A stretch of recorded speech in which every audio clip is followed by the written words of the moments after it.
All right, guys, welcome to the free for all with never mind. This is not the free for all with Revolver. The free for all with Revolver normally comes on at this time, and since he is too busy to have fun with us, we hijacked the spot. And I got a crew of farmers here. Now, what's really interesting is when I put that video out, people actually thought we were going to be talking about farming. And so to all you viewers out there, we call farmers people that have come to Farmageddon, or maybe are getting ready to come to Farmageddon, or have an official invite to come to Farmageddon. Those are farmers. So we call this the farmers chat, just to clear that up. And these are some good farmers here, man. These boys can do some serious farming. So I will introduce them, or let them introduce themselves. We'll start on my left, which I don't know if it's your left, but we'll start with that crazy bastard from New York, Baldwin Curious. Welcome, brother. Representing. That's my intro. And we have a lot more. All right, he's representing from New York. And then we have Live for Wild, Mr. Knee Surgery, soon to be 40-yard dash fucking Olympic athlete. Knee's doing great. Everybody's been asking. I'll do an update here soon, but I'm really excited for my shooting game. Just excited for the farm. I'll have to look at my numbers when it's going to come up. Let's see, we got 47 days, 26 minutes, and 7 seconds. No, we don't. We have like 300 days until it. Anyway, I think we're all a little worried about your movement potential, so I'll just leave it at that. And then there's old Mossy Nut representing Florida. What's up, y'all? I got a few little videos I'm gonna be putting out, but that's about it. Nothing. Well, we all love it when you finally post a damn video every now and then. That's really nice. I do what I can. And then Mr. Whoa, Mr. Whoa, the crazy Scotsman. Is he there? Or is he frozen? No, whoa. I'm here, man. I'm freaking representing as always. Represent. Guys, if you don't know what this is about, it's all for the Fisher House. That's what he does. It's what we do. So if you haven't helped out the Fisher House, help them out. That's all I got. And with that, yours, brother. I appreciate you mentioning that. We've done some cool fundraising in the past, so that's always awesome. And then Calvin, my boy Calvin from California.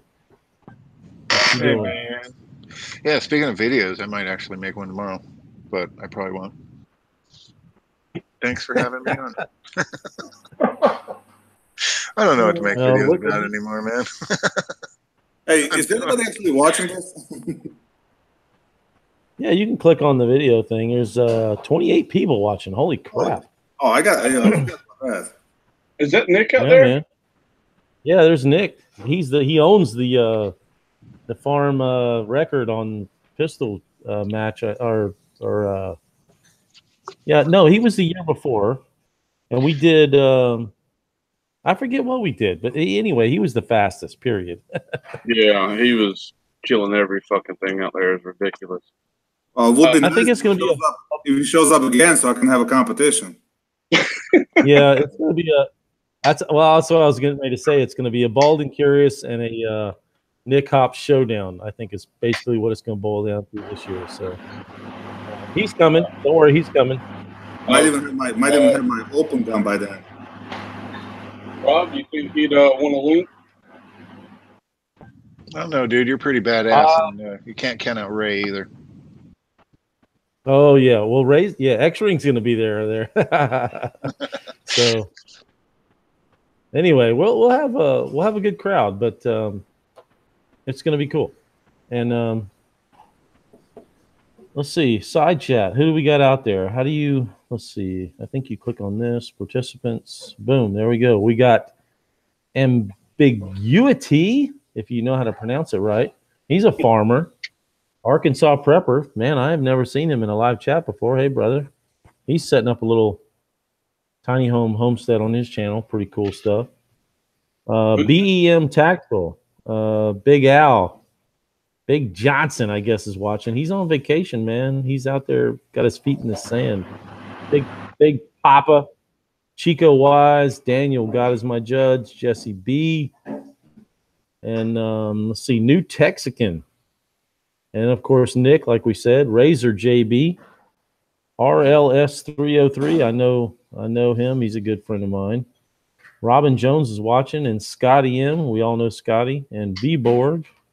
Those are all the people watching, and, of course, all of us are in there, too. I just skipped over everybody's name. So, anyway. So, anybody want to have any specific topics they want to talk about before we just start talking about random shit? I do. Hang on. Let me figure out how to screen share. Oh, there you go. Share. And I'll show you this.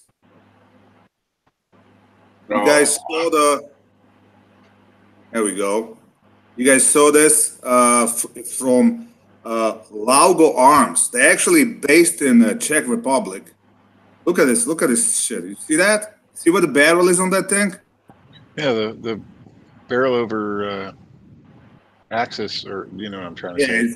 It's like below your hand. Low bore axis. Now this little pin up here, you push that, and that whole top rib with the front and rear sight comes off. And you can put a new rib with the optic or whatever. So there's no need to screw or unscrew or mess with anything. Look at this crap. That's like sexy looking gun. How the hell's the ammo get in? I have no idea. You know what? I wish I knew that it's gonna be. It's made in Czech Republic. I would actually make a trip to Prague or whatever they are just to check them out, because I was just there. So. Supposed to have, let's see, supposed to be operated like a HK P7 with a fixed barrel. Gas operated. Yeah. The hell's gas operated? Well, the P7 is gas operated. It's not completely gas operated. It's semi-gas operated. They use the gas to lock it. So, my understanding anyway, there's pistons in there that actually lock the barrel in place as the receiver or the slide starts to come back. It doesn't allow the slide to move until or the barrel to move, for that matter, until the bullet is way downrange, and then it starts opening up, just to guarantee that none of that vibration. These guys have a YouTube page as well. They got some videos on it, but it's definitely. Well, that's not going to work with me, because I mean, my bullets, when they leave the gun, they're like 3 inches apart. So that's not going to work for me.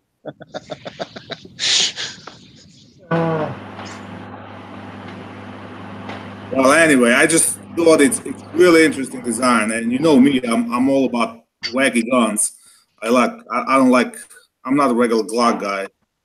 I like anything that's weird. Now, speaking of weird, you know the Chris Vector, those pistol caliber carabines. Yeah, the space ones where the bolt comes down instead of straight back. You know what I'm talking about? No, I've never heard of that. I'm not up on those. Well, anyway, bullpup kind of thing, right? It's not bullpup. It's let me see if I can find it and I'll show it to you.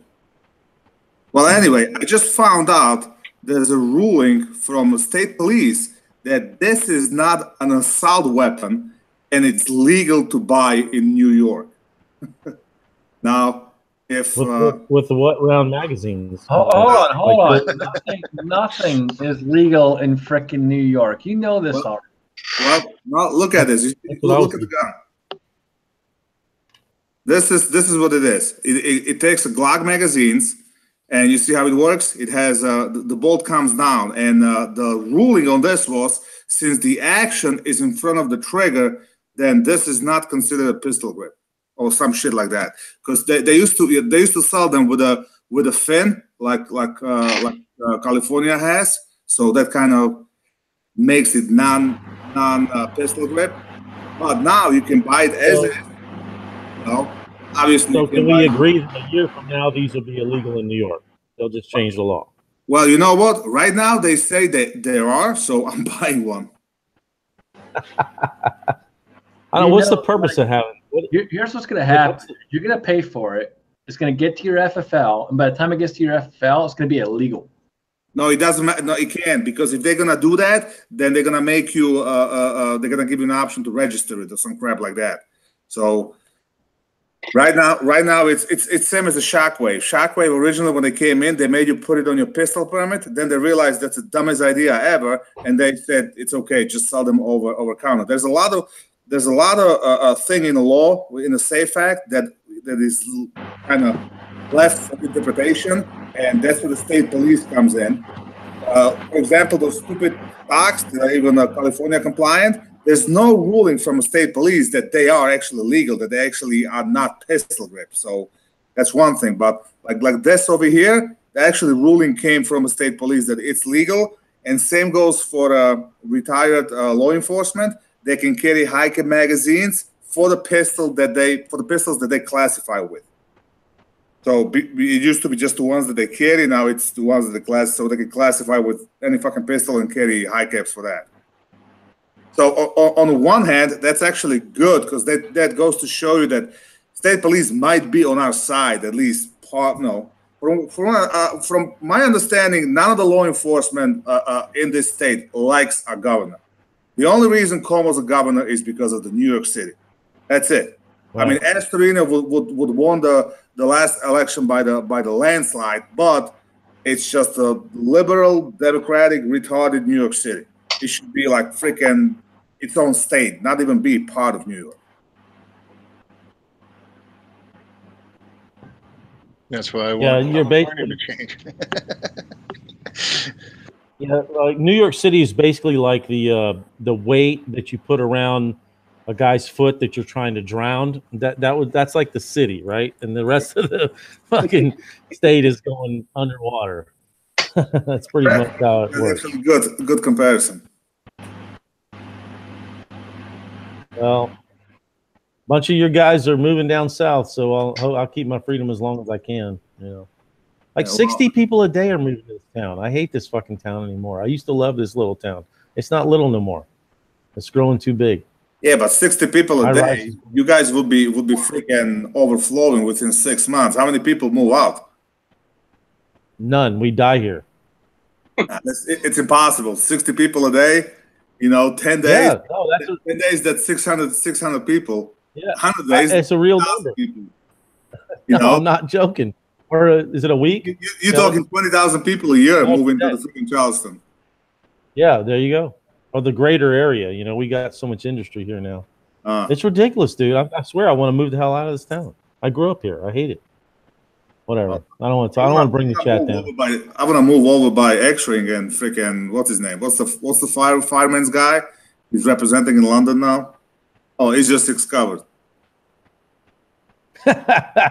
Umbrella Boy?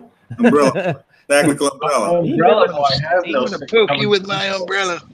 Well, he did have a nice picture under the London's Eye with a regular umbrella. So I don't know. He did, and he tagged you in it, saying that you would never go up there. I know. I would never go up there. He's absolutely freaking right. I was there. I told my wife and daughter, go ahead. I'm not freaking going there. Dude, it's a slow Ferris. I don't blame you. You see the picture on the Twin Tower Bridge with the glass floor. My daughter's like laying on the floor taking selfies, and I couldn't even watch her. It's like, you're freaking 100 feet up in the air. There's cars and people walking. So I gave my wife my phone. I was like, go ahead and record this, like what it looks like. It's like I can't do that. I'm like sideways, I'm grabbing a rail. I walk sideways through it. Thankfully, it was only like a 10-foot section. Like I thought we gotta come up there and the whole goddamn thing is glass. I was like freak out. I'm like, I'm going back downstairs. I don't blame you, man. I'd be the same way, dude. There's no way in hell I would do it. Not happening. I like my foot on concrete. And the worst part is, the older I get, the worse it is. It's just, I used to be running up on the roofs and all that, and I can't freaking do it anymore. I'm chicken. Now I just send people, go up there and do it. It's funny. They put a wheel in right before I left Scotland, right next to where I lived. And what it was for is it was so you could basically, if you were traveling on the canals, takes the boat, lifts the boat, rolls the boat around, drops it into the next section of the canal itself. And I mean, I kid you not, it was like less than 5 minutes from me where I lived. And no way, not doing it, not touching it, not getting on it, ever. Not happening. I don't trust that kind of stuff. I'm sorry. I just don't trust it. I hate bridges. I hate driving across a damn bridge. It doesn't matter if it's a 10-foot bridge or a 100-foot bridge. I hate driving across a damn bridge. That's okay. I just closed my eyes. I'm looking at this Chris Vector and the whole thing. They used to sell them before the Safe Act, no problem. And I never picked it up. I mean, they're not cheap.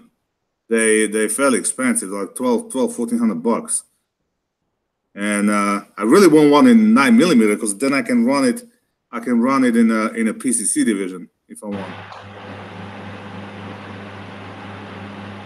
And I can probably run it in a PCC in 45, but it's just expensive to reload. So much easier with 9. When we shot that match at the SIG factory, it was awesome. The guys with the PCC, they were running a Glock Max with the extension. They had like 45 rounds in the magazine. I mean, those guys rarely reload. That one stage we had the 6 blade racks. The guy cleared the whole thing without reloading. It was awesome. All the pistol guys were limited to 10 rounds, but the PCC guys, they had no limitation.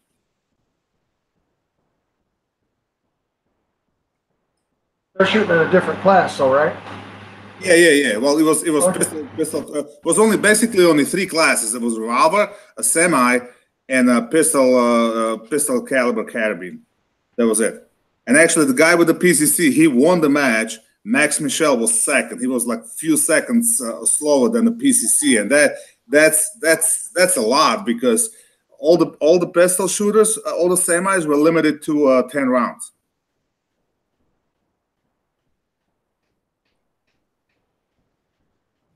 Sorry, guys. I guess my internet dropped or something. It's going to probably do that throughout the night. The No. people moving in. Run your internet down. Yep. Yeah, that's the 60 people that just moved in. They took your internet. Right next door, man. There you go. Unreal. Anyway. What else is going on? No match next week. Working at the farm next weekend, all week, getting some goods together. But the following weekend, we can keep this place called way up. Why are we having that one? Mossy.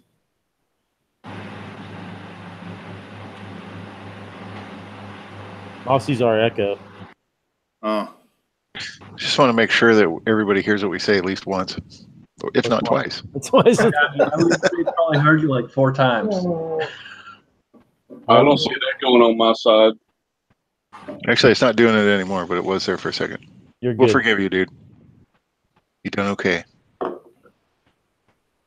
Damn it. Yeah, but business is good. That's the upside, right? You take the good with the bad. I got so much work I can't see straight, but you know, look around you and it's like, oh man, this ain't my old little town. Yeah, well, you gotta take the good with the bad. Right. What you gotta do with the business is you gotta find a good guy that you just kind of take him as a partner or something. Put a 80% of the burden on his shoulders, and you move to the farm, and you just come once a week to check on the business. That's the plan. I just can't get my wife on board with that. Oh, she's a city girl. Yeah. See, the thing is, my wife finally got a good job with the school, you know, with the benefits and all that. My son's a senior in high school next year. So for me, it's really hard to move right now. You know, I got to wait till at least my daughter's out of high school. So that means at least another 5 years. And by then, I might be too freaking old. I'll be as old as Pops, and then I'm like, I don't want to move anymore.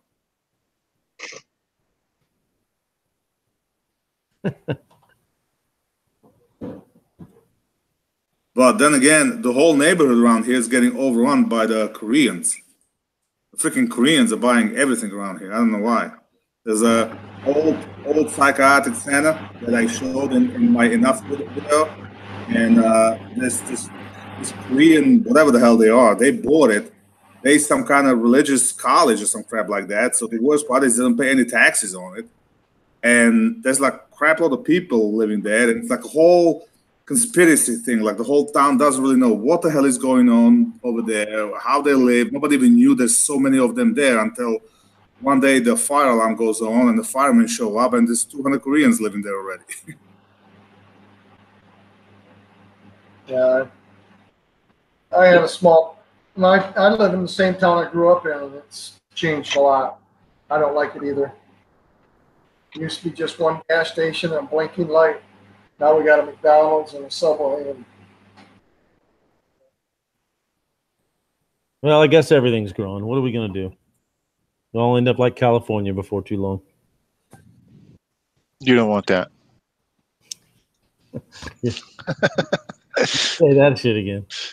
You don't want that. You're welcome.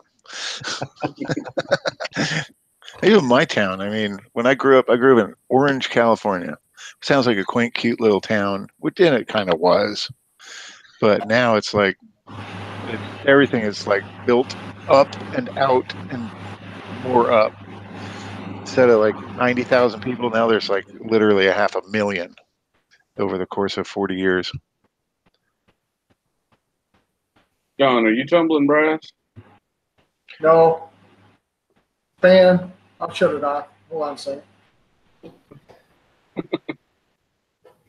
Yeah, we want you sweating. Sweat it out. Sweat it out. Do like them NASCAR drivers do and put some freaking ice water bottles under your freaking armpits. That'll keep you nice and chilly cold. No, that'll warm your beer. Don't do it with beer, damn it. Yeah, you don't want warm beer, man. You gotta have cold beer. Oh, you can do it with that though. I mean, I'm used to drinking warm beer back home, but damn, you know, you want a little chill. You don't want it super freaking cold because it really messes with the alcohol. And if you guys don't know, just real quick, if it gets too cold, the alcohol will separate from the actual beer itself and will rise to the top. Really? That's what you want, and then you only have to drink half of it at that point. You really kind of fuck with the beer itself, so just don't fucking do that. So just stir it, that's all. Shake it up. I was just in England, and they didn't give me warm beer over there. They had like a choices. You want ale or you want IPA? They didn't give you have a regular beer. They didn't give you ice either. No, they had ice in England. I heard They didn't give you a frosted down glass, though. They had no ice. They had no ice in Poland though, because the lady with the recipe died. They offer you either crappy beer or shitty beer. Which one do you want? Well, you know what? Based on the price, it was like taken out of golden keg or something. 9 pounds of freaking beer. Now, usually if I'm drinking beer, I either drink like 10 light beers like in the course of a day, or like just 1 or 2 really good ones, you know what I mean? And then I switch to liquor or something like that. But I don't know, there's no in between for me. I either drink like Scotsman. Do the Scottish really hate the Irish, or is that just like a thing people talk about? It's kind of super exaggerated. I mean, Okay. We fuck with each other, but we fuck with each other in a fun way. Right. Okay. I mean, Yeah, didn't Scotland try to fuck with them? So hold on, like Northern Ireland, like way up there. Yeah, those guys, they're fucking assholes. Hardcore. But the rest of Ireland, they're all right. But the fucking IRA way up there in Northern Ireland, yeah, they're fucked up. I get it. All right. I was always New York, way up there, all messed up. Yeah, exactly. Shit. Everybody else is cool except them fuckers. Yeah, that's it, man. I'm not joking. I'm serious, dude. That's how it is. Me too. I'm serious. Oh, shit. Oh. John, how's the knee, brother? Doing great. I can move and shoot, so we'll see it. We'll see how it happens at the farm. I'm bringing a bat. There is no farm. It's not actually happening. I'm telling you I right don't know now. if you guys have heard, but it's been canceled. I'm telling you. We were going to do it, but the farm is not happening. No, you're a moron. We're going to Everybody's talking about reschedule the farm. it. We're going to reschedule it. Don't worry about it. But anyway. I know. That's what I'm trying to tell these people. Fuck. Yeah, they're just living in pipe dream. You know? Don't overdo it. That's all I'm telling you. Don't freaking overdo it. Little by little. How's Silent Bob doing with his new back? I think he's back to work now, full, not light duty. Of course, he's always light duty anyways, but I remember I was out of work for 11 weeks when I had my fusion surgery. It was great. I got a lot of stuff done around the house. Well, it seems like we're all falling apart, but they can put us back together one piece at a time, Well, as long as you only fall apart one piece at a time, you're good to go. Yeah, you hit 2 or 3, you're screwed. Yeah. We had this one start today, sitting in a chair. You had to start with your hands on your knees. I said, I don't know if I can get the hell out of this damn chair. I swear to God. Why? Well, I did that. Y'all saw me pushing the car around the parking lot and shit. Well, the next day, my wife's like, she does these kettlebell classes. I'm like, yeah, I'll go to one. What the hell? Exercise. Well, they did squats. All the fuck we did was squats. 150 pounds squat, kettlebell squat for 2 days in a row. So this is 2 days after, right? I wake up this morning. I stayed the night at the farm. I wake up this morning. I could barely walk. I get freaking. I'm like, my legs are locked up. I can't even move. So I seen the chair and I'm like, oh shit, it's a seated start. So I put my ass in the chair and I'm almost like I'm falling out. I got my hands on my knees and everybody's like, damn, can he do that? And I'm like, man, my ass is in the chair. My hands are on my knees. Push the fucking button. Let's do this,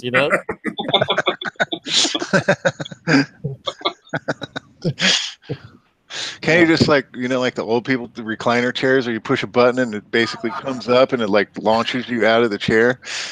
No, man, these do it so you just like fall out of the chair onto your knees and just use the shoot like that? Well, you had to get out of it and then run up to the square.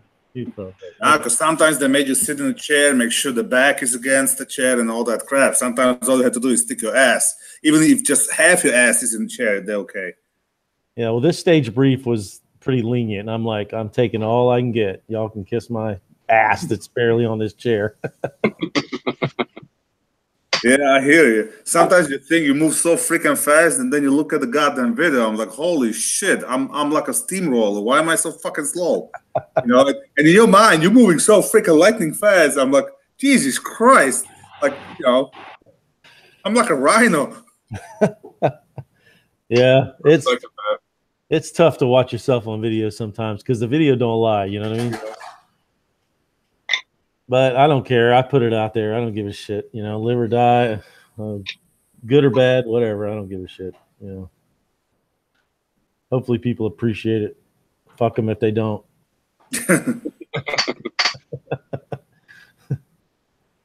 Holy shit, Scotty, 1959. He's all messed up. Just got one shoulder fixed. Got a cortisone injection in the other. I don't know. I haven't met a person yet that had a shoulder surgery, the rotating cuff, and he's 100% back. Like, I had problems with my shoulder. Everybody said same thing. You need a surgery. You need this. You need that. I was like, fuck you. I bought that KT tape. I wore that shit for like 6 months, and I did some exercises, and it went away. Last year we went to Ocean City, Maryland, and I had my shoulder taped up, and I slipped my mind. I'm on the freaking beach, and then I take it off, and I got suntan based on the racing stripes. Yeah. He also said he got the cortisone injection in the other one. Those damn cortisone shots, I got 2 in my feet, and they work great in the sense they get you out of pain. Problem is, they get you out of pain. And for me anyway, if I'm not in pain, then I'm fine. And I wound up screwing my feet up even worse. Yeah. I don't like them cortisone shots worth a damn. I got a knock on wood. I mean, for me, Advil and this. That's about it. I haven't had nothing stronger than that. And even my son, as far as pain management, he was about 8 years old, 10 years old when he had his tonsils taken out. About 8 years old, and they did it like 6 o'clock in the morning. So he was hungry. So after the surgery, we in the room with him, and he's like bugging the nurse, like, I'm hungry. She's like, well, just wait, another half an hour. You're gonna be in the recovery room. They'll give you something. So he's in the recovery room, right? And he's bugging the nurse. I'm hungry. So she's like, what do you want, the ice pop? Or he goes, no, I want a fucking ham sandwich. I'm like, dude, you had the surgery, like, freaking. And well, they gave him a whole bottle of codeine, and I don't think we used any. I was cleaning up the cabinets the other day. I was going through the fucking old pills and shit, and the whole bottle was still there. Like 8 years later or 10 years later, I just threw the fucking thing out. I don't think he ever used anything. I mean, he was for about a day, just eating soup and that, and after that, he was good.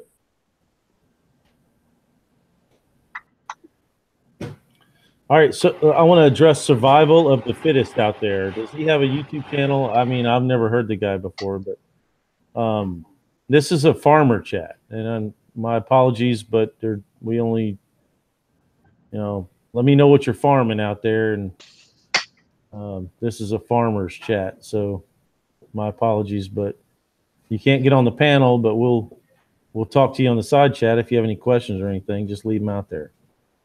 Not being survival of the fittest. Where is he? He's on the side chat.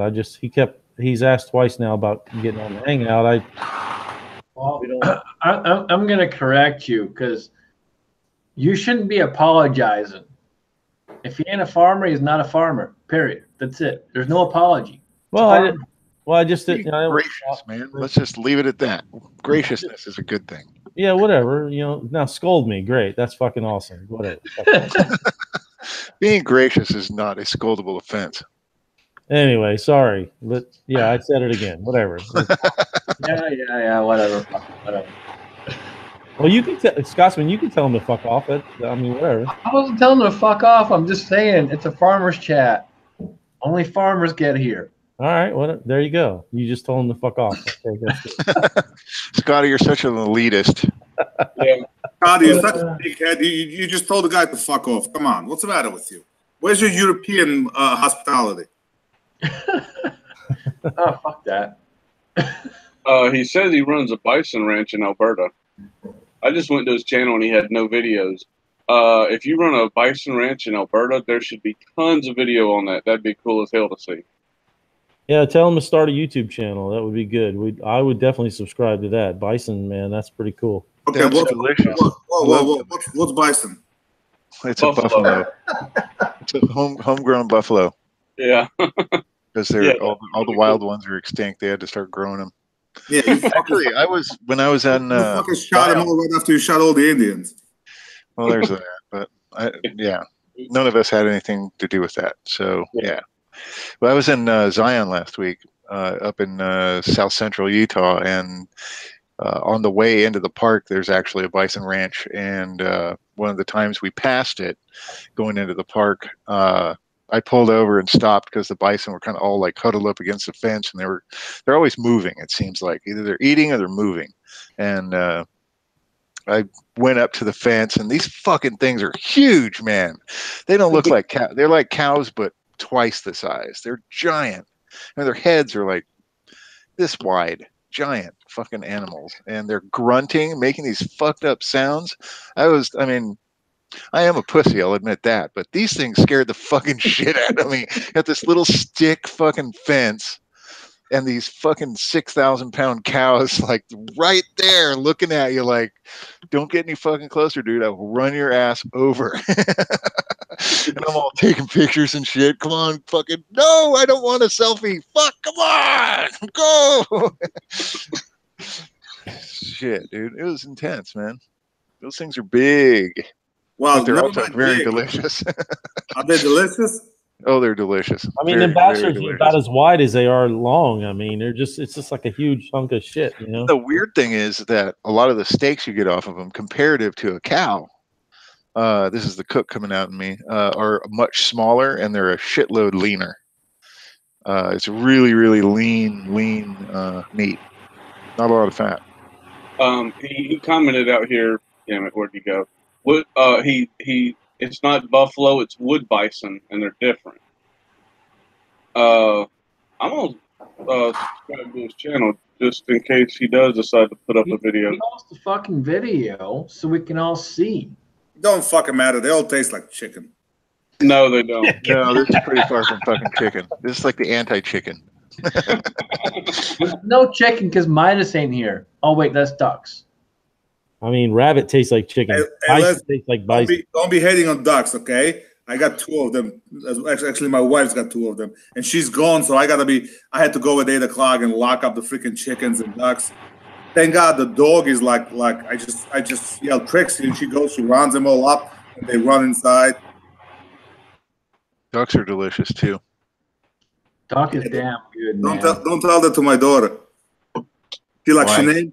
She names all the chickens. I'm like who the fuck names the goddamn chickens? Not to mention they all look alike anyway. Like, 6 months from now, it's gonna be in the soup. Dude, roasted duck is probably one of the greatest things I ever ate in my entire life. Roast duck is awesome. Yeah, it is. Any duck is awesome. Duck cooked in its own fat, really slowly over the course of hours, is the best duck ever. I'm not a big fan of duck. I'll take a chicken over duck in a day. All right, well, you sell me your ducks and I'll give you a couple of chickens. How's that? You talk to my wife. That's actually not my wife, my daughter. Those are her ducks. Duck are. I can care less. I'm doing her a favor locking those fucking things up, because whenever she started adventure, I said I don't have nothing to do with the fucking chickens or the fucking ducks and all the bullshit. The 2 eggs that I make myself in the morning on the weekends, I can just fucking buy. This is making me hungry. I'm going to grab some dinner really quick, so I'm going to be on mute for about 15 minutes. But I'll let you watch me eat. It'll be great. Awesome. We love watching you eat. That's fantastic. Do you eat Bald? Are those duck eggs or the chicken eggs? We got no fucking eggs yet. There's no eggs yet. I mean, she had them. We had them since fucking January. Those fuckers were in the garage, sticking up the fucking place until it got warm. I come home, the whole garage stunk like shit. And I text my wife. I'm like, chicken coop was already done for a while. It was outside. I'm like, those fuckers are out of the garage today. I said, I don't care what, they're out of the fucking garage, and I don't give a flying fuck if the fucking foxes and coyotes are going to have a good dinner. They're out of the fucking garage. I'm done. Holy shit, man. And the worst part is, I don't know why she insists on it, because there's like a zillion people around here that have chickens, okay? So I can have a fucking home eggs all the time for pennies. So it was her venture, and I had nothing to do with the fucking thing. Like, leave me the hell alone. You know what? I went through that too. I had chickens, a little chicken tractor behind the shop, but I enjoyed it. I got 2 or 3 eggs every day. It was pretty cool, man, for about a year. I got over it. Don't get me wrong, but it was really nice to have fresh eggs all the time. I mean, yeah, I can't believe you're not getting eggs at 7 months. From what I understand, it should be 4 months, 5 months. They were laying. Another few weeks. By mid-August they should be laying, from what I was. I'm not sure if she got them January. It might have been freaking February, March, whatever. It was still fucking cold outside. But she had them in the garage with the fucking heat lamp and all that. I'm like, really? Well, I was in Harris Teeter, and they sell duck eggs by the little 4 tray, 4 of them. And I want to say it was like $6 for 4 fucking duck eggs. I'm like, no, man. I'll just eat chicken eggs, but I guess they're really good or something. I don't know. Yeah, I've never had them. When we had our chickens, I think it's the Indian runner ducks that don't need water. I thought about getting some, but we always had so many damn chickens and hardly no property anyway. I never fooled with them. These 2 dogs, they have water. I took the old kitty sand pit, cleaned it up, filled it with the fucking water, You know, but the fucking water turns to shit in 2 days. Yeah. Then you got nothing but the fucking mosquitoes. It was like, you know, this shit wasn't thought through. I'm hoping one day I'll come home to the same fucking surprise as a TR prepper, you know, and there's gonna be big ass hole in the fucking thing and feathers everywhere, and that'll be the end of the fucking chicken adventure. You're a dick. Yes, I am. But it's my daughter. She's like, she wants every fucking animal there is. She almost adopted a cat and brought it back to fucking US. I was like, you can't do that. You know, it's not that fucking. She's like, we'll smuggle it in a suitcase. I'm like, you know. Yeah, you get back to the States, you got cat jerky in the fucking suitcase. Yeah, she wants a fucking porcupine. Apparently, to get a porcupine, you need some kind of permit or something. I'm like, really? We got so much shit home. Like, let me, you know. Especially in New York. I mean, that's a loaded animal ready to go, man. I used to have a skunk back when I was in junior high. They had this little, it was de-skunked, so it wouldn't spray you. I had that for a few months, then some bitch died. I had a heat stroke down here. She wanted a fucking snake. I said, no fucking way. She's like, oh, I'm going to get a snake when I got my own house. I was like, all right, I'm never coming to visit.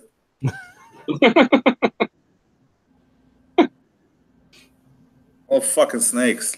But she's like, all these bugs and all that. Ever since she was little, we had she's like 6 years old. We had the Museum of Natural History in the DC, and a guy puts a fucking bug size of my fucking hand in her palms. I mean, her two little tiny hands couldn't hold it. She's like in a heaven. I'm like, Jesus Christ, what's wrong with this girl? Yeah, that's strange, man. But that's good in a way. She ain't scared. Well, she's got her future planned already. She wants to be a veterinarian and all that shit. My son's 18 and he doesn't know what the fuck he wants to do. Can't really blame him though. I didn't know what the fuck I want to do when I was 18. I still don't know what the hell I want to do when I grow up. I was 18. I was worried about getting drunk and getting laid, not about the future. Yeah. I'm pretty sure that's what he's worried about too. But you know, he goes to comic book stores and plays the fucking cards over there. I mean, it's Saturday night. He just texted me that he's coming back, and then he called me that it's raining really hard, so he's going really slow. So I was like, all right, take your time. But you know, I hate to tell him that, but you know, you're not gonna get laid in the comic book store. I mean, he might. You never know. Yeah. That's a really slim chance. I mean, I've gotten laid in some fucked up places, so I mean. Hey, Bald, Robin Jones says she's got some sugar gliders she could send to your daughter. No, we're not. No more animals. I'm done. I appreciate that, but no more fucking animals. I mean, I went on a vacation. Your address. I went on a Give vacation. everybody your address. Yeah, I went on a vacation. Robin, I'll send it to you. Don't worry. I had to hire somebody to stay in my house to take care of all the fucking animals. So it cost me another $1,000 for almost 3 weeks for the girl. Paid her $50 a day that she was here and she still didn't pay enough attention to the dog. Dog wound up chewing a goddamn hole in the wall. You can fix it. It's all good. Hey, everybody that's listening, Matthew Jackson out in the side chat, if y'all see him, he's the guy I shoot with. He's part of Team Taco Power Factor. If y'all all want to go subscribe to his channel, he puts up a lot of like shooting training kind of vids. Just he's an awesome guy. Go click on his name, subscribe to him, do whatever. What kind of stupid name is the Taco Power Factor? Don't worry about it. You wouldn't understand. Fuck off. Oh, shit. I subbed to him last time you said that.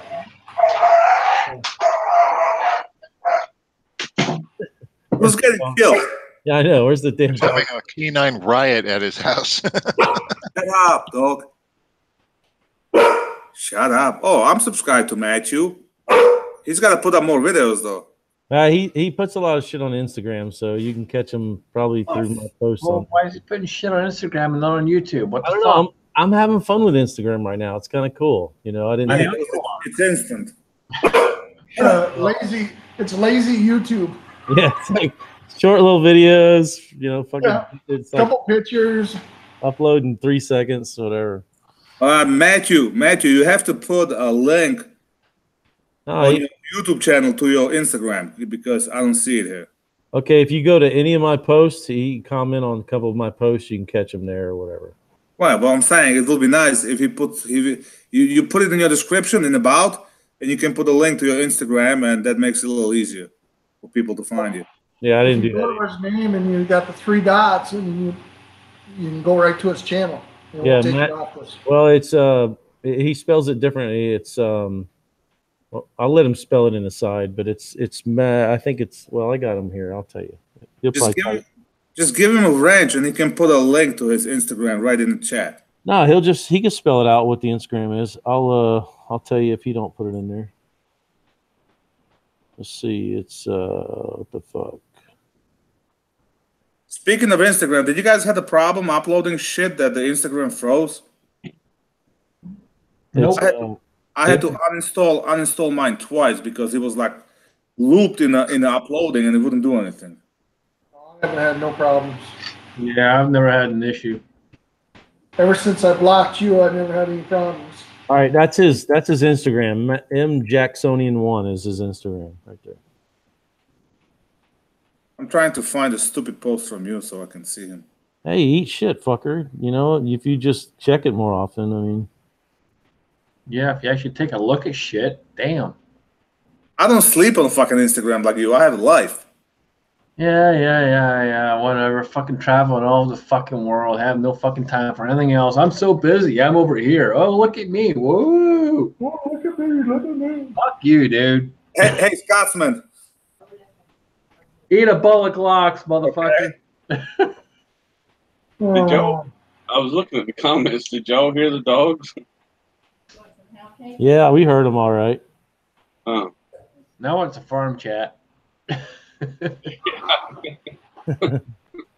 Yeah, dogfight makes it legit and shit.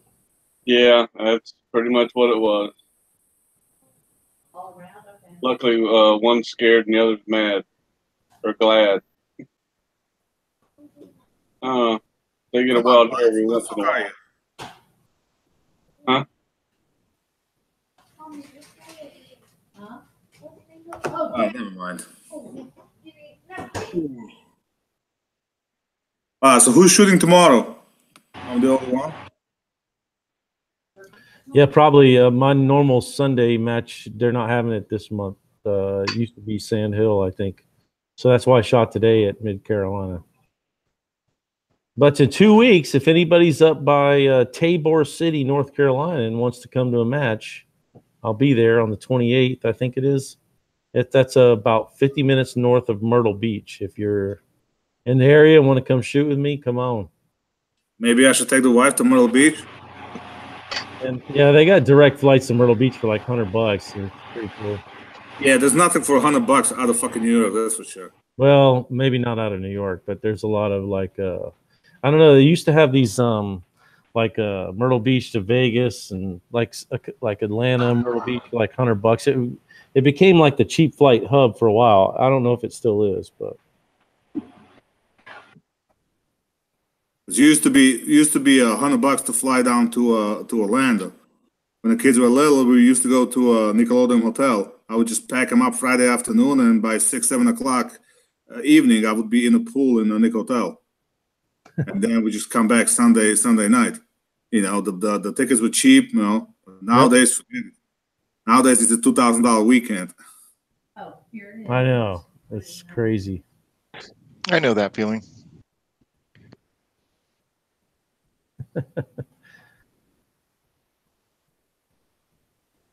Hey, Midas is out there. You think he wants Yeah. to? He's supposed to come in here. He's got a link. He's slacking. We need Yeah, somebody to screw I'm this sure up he's pretty had a link bad. for a long time. He's been out there for a while. Yeah, I told him he needs to get his ass in here.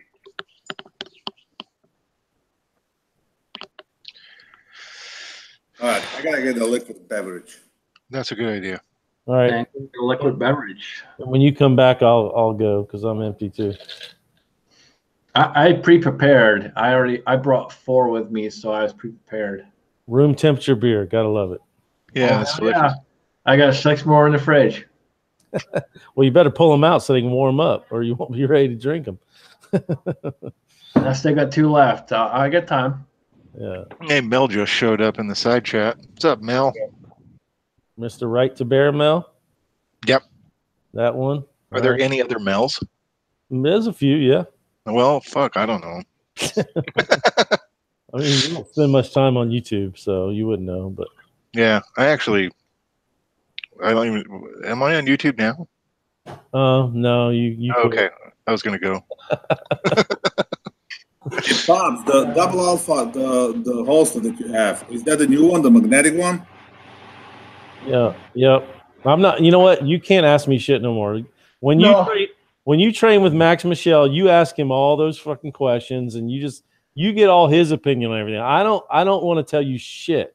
Well, he's sponsored by that double alpha, so he uses. Great. You know what? That's perfect. When you see him, tell him I said hi. Here's how it goes, right? Like this. Call it So- good. This is how the question comes from Bald and Curious. Hey, Robbie, what do you think about thus and such? And Robbie answers the question, and then the retort is, well, Max Michel, he said that blah, blah, blah, blah, blah. Just a bunch of fucking haters. Dude, did you see the text messages when Mossy had you hanging off his ball sack? God damn, that was funny. Oh, God. Anyway, just because I'm going to try to be the better person here. Yes, it's the new little magnetic thingy majig that doesn't close when you draw the pistol. So I'm just asking because I know you have one. All these other motherfuckers don't know. Yeah. Okay. All right. Yep. It's the good one, and you know what? It's great. But the only reason I told you to get the barrel support was because when you're resetting all day, that shit's gonna wobble around like a fucking half dead fish if you don't have it. So do what you want to do. And I didn't have it at first either because I wanted to be cool like fucking Max Michel and all those other badasses. But then I realized I had to work for a living, so I got the muzzle support. Okay, that's all I'm saying. Yeah. You got need it when the you raised have to master bend pouch. over.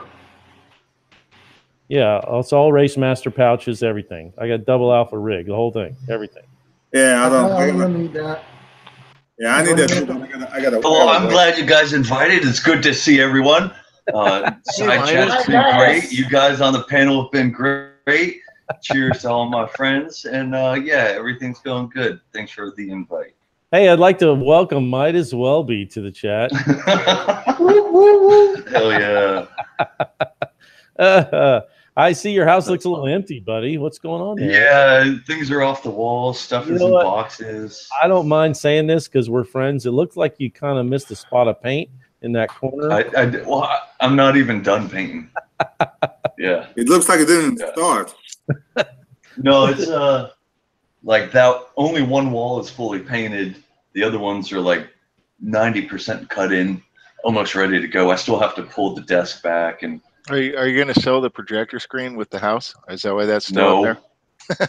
I got to take that down, patch those holes, sand them out, repaint the ceiling too. The office is like the worst part of it, you know, because I got so many holes in the walls from hanging stuff up and just a lot of prep and a lot of paperwork I got to get out of here, like filing cabinets and crap like that. So that kind of stuff sucks. I want to just burn it. The good news is you're the right man for the job. I'm just saying. Yep. At least I can do all this shit myself. So that's like the silver lining. Hold on. I don't think I've ever seen Midas sit down.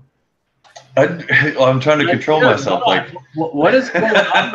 Like, holy shit. All the other times I'm standing up and like moving around and doing shit. And yeah, I'm testing out the chair. I might have to stand up. I got the space cleared on the shelf, so I'm ready to go at any time. It's definitely something new. A lot of people ain't gonna know what to think. Well, by no means does he actually look relaxed. No, not at all. He's only relaxed when he's standing up. I know. I don't feel natural. But, thanks for pointing it out and putting me on Front Street, guys. You're awesome. Miller High Life. Miller High Life. Raise that can. Proud. What? So what? I guess cans were on sale. Bottles were fucking full price or something. What's up? No, actually, it's all about getting rid of them after they're empty. It's way easier to crush a can and stack those babies up instead of a bottle because they just take up too much space. The man is efficient too, guys. That's all I'm saying. Yep. Well, you should just buy the keg then. I think if I went with a keg, I'd have to get like a kegerator, like one of those refrigerators with a tap on it. That shit would be badass. No, you don't. You just freaking stick it in a tub with a freaking ice around it. That's all. Yeah, I'm a single dude. Imagine having a keg, like a full keg to myself. That's like something wrong with you at that point, bro. There's something wrong with you. Right. But if it's refrigerated and stuff, yeah. But yeah, we did that shit in high school. We used to drink freaking kegs of Milwaukee's Best, called the Beast. That shit was badass. Had bonfires and shit. High school. Driving our cars down the railroad tracks. I bought a keg once for the 4th of July party because everybody was a big into beer and freaking halfway through the night everybody switched to booze and I was stuck with like freaking half a keg. Then a week later I had to return the keg, so I put everything in like iced tea gallon bottles and stick it in the fridge. Well, a couple of years ago, my son come home and when it's in an iced tea bottle, in a green tea bottle, it looks like a fucking green tea. So he poured himself a glass, all nice and chill. He took a sip and freaking went and put the stickers on every fucking one of them. Not an iced tea, not an iced tea. Yeah.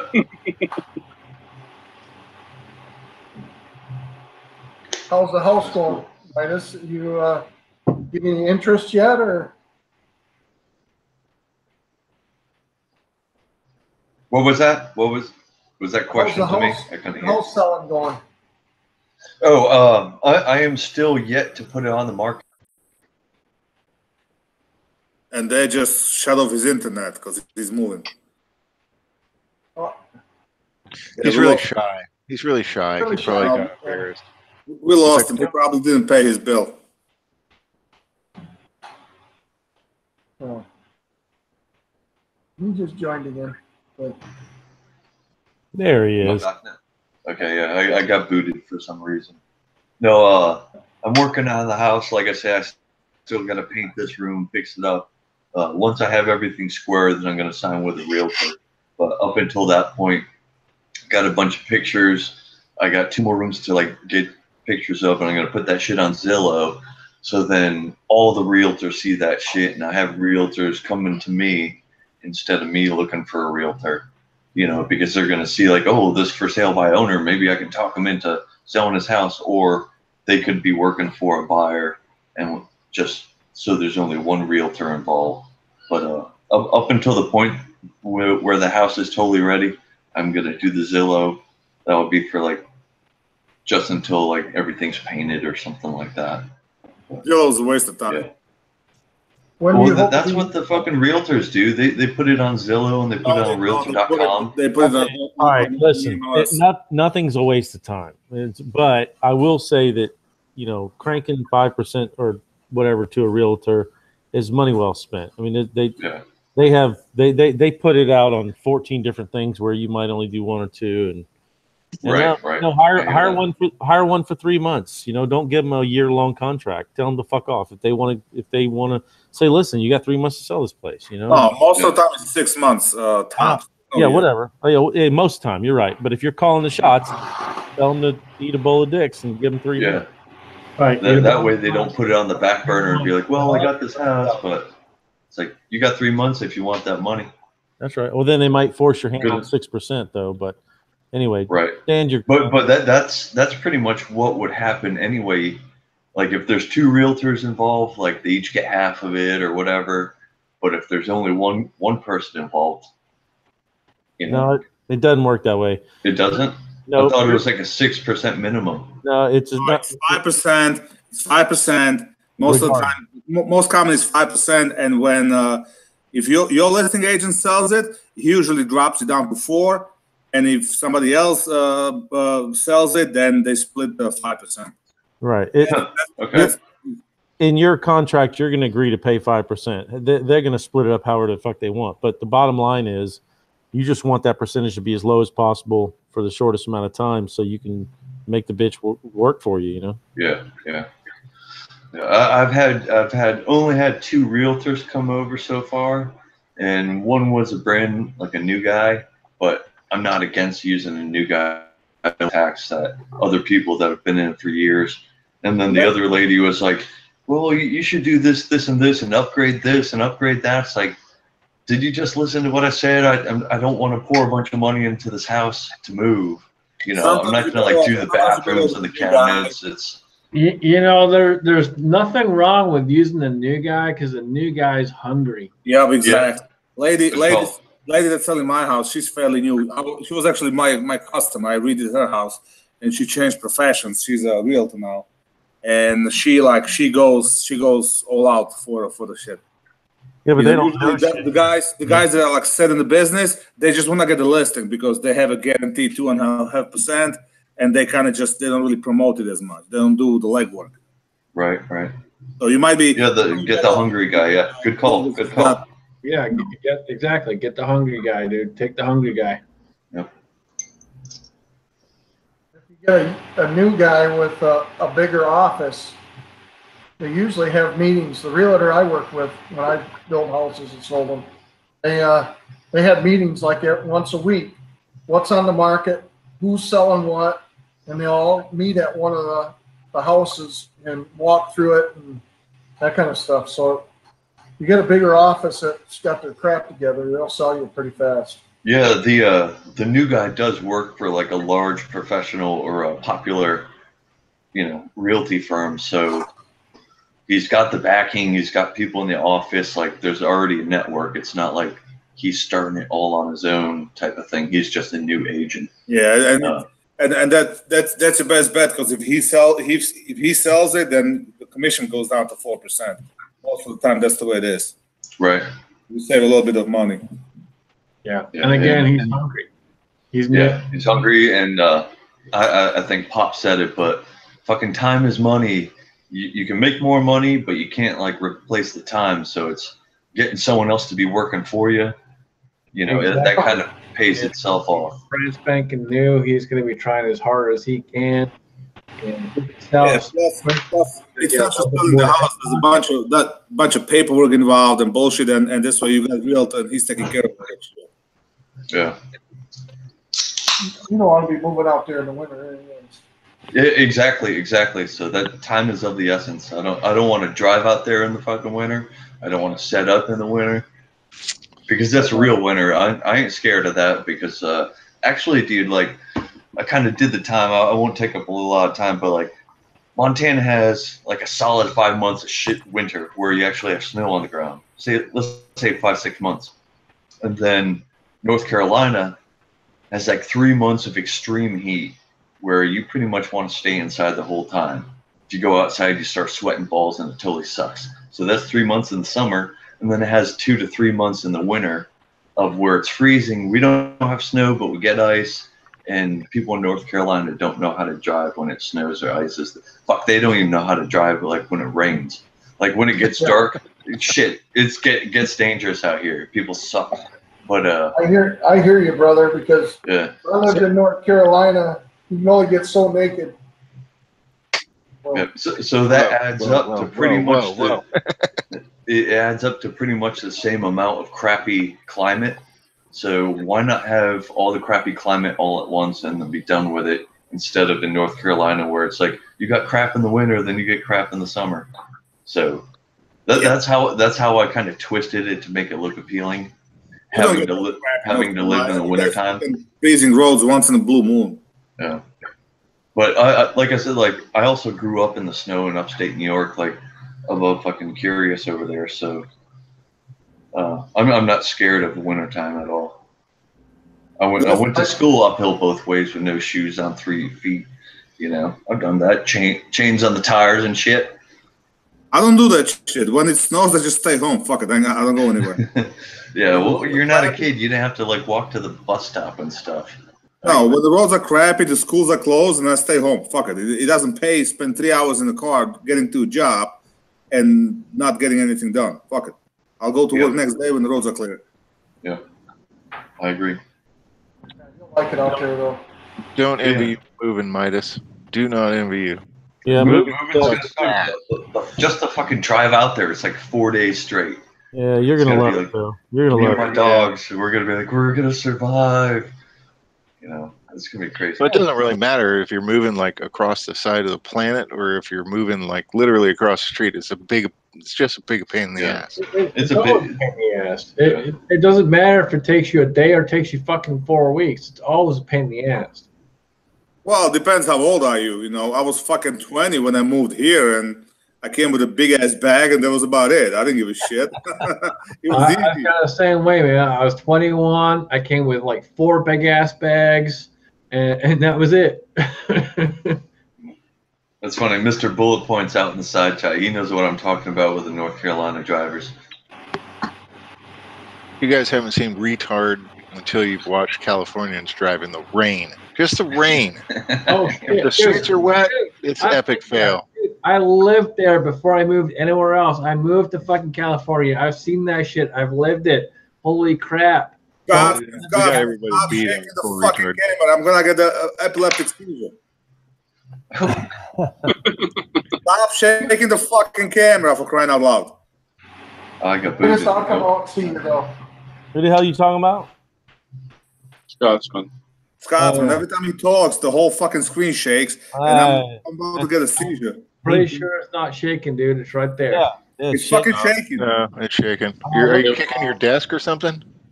He's getting excited. He's rubbing one out. underneath the table. Whoa, too much information, buddy. Oh, we don't want to hear about that. I shit. thought are your video up on that massive ass reloading bench you just made, or are we somewhere else in your house? No, the massive ass reloading bench is right there, and I'm right here. Well, you should. Where go- are you? I guess it's I'm just like- yes, but it I'm does like move. 3 feet from the reloading bench. It literally, yeah. Baldy there is right. Every time you fucking talk, it moved for something.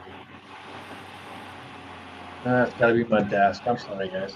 There it goes again. See, there it goes. There it goes. Oh, fuck me. No, you're not that pretty. It's a Russian collusion. Oh wait, Slovakian collusion. Get him. Need a So, couple more dogs. yeah, at least, right? He needs like two more. He needs 2 more Chihuahuas. So when the one dog explodes, fucking the other 2 Chihuahuas explode. Yeah, it'll be like the Tabernacle Choir. It'll be awesome. We got a little Chihuahua. She don't bark a whole lot, but normally if there's a dog fight, that little bitch will try and jump in. Yep, that's what women do.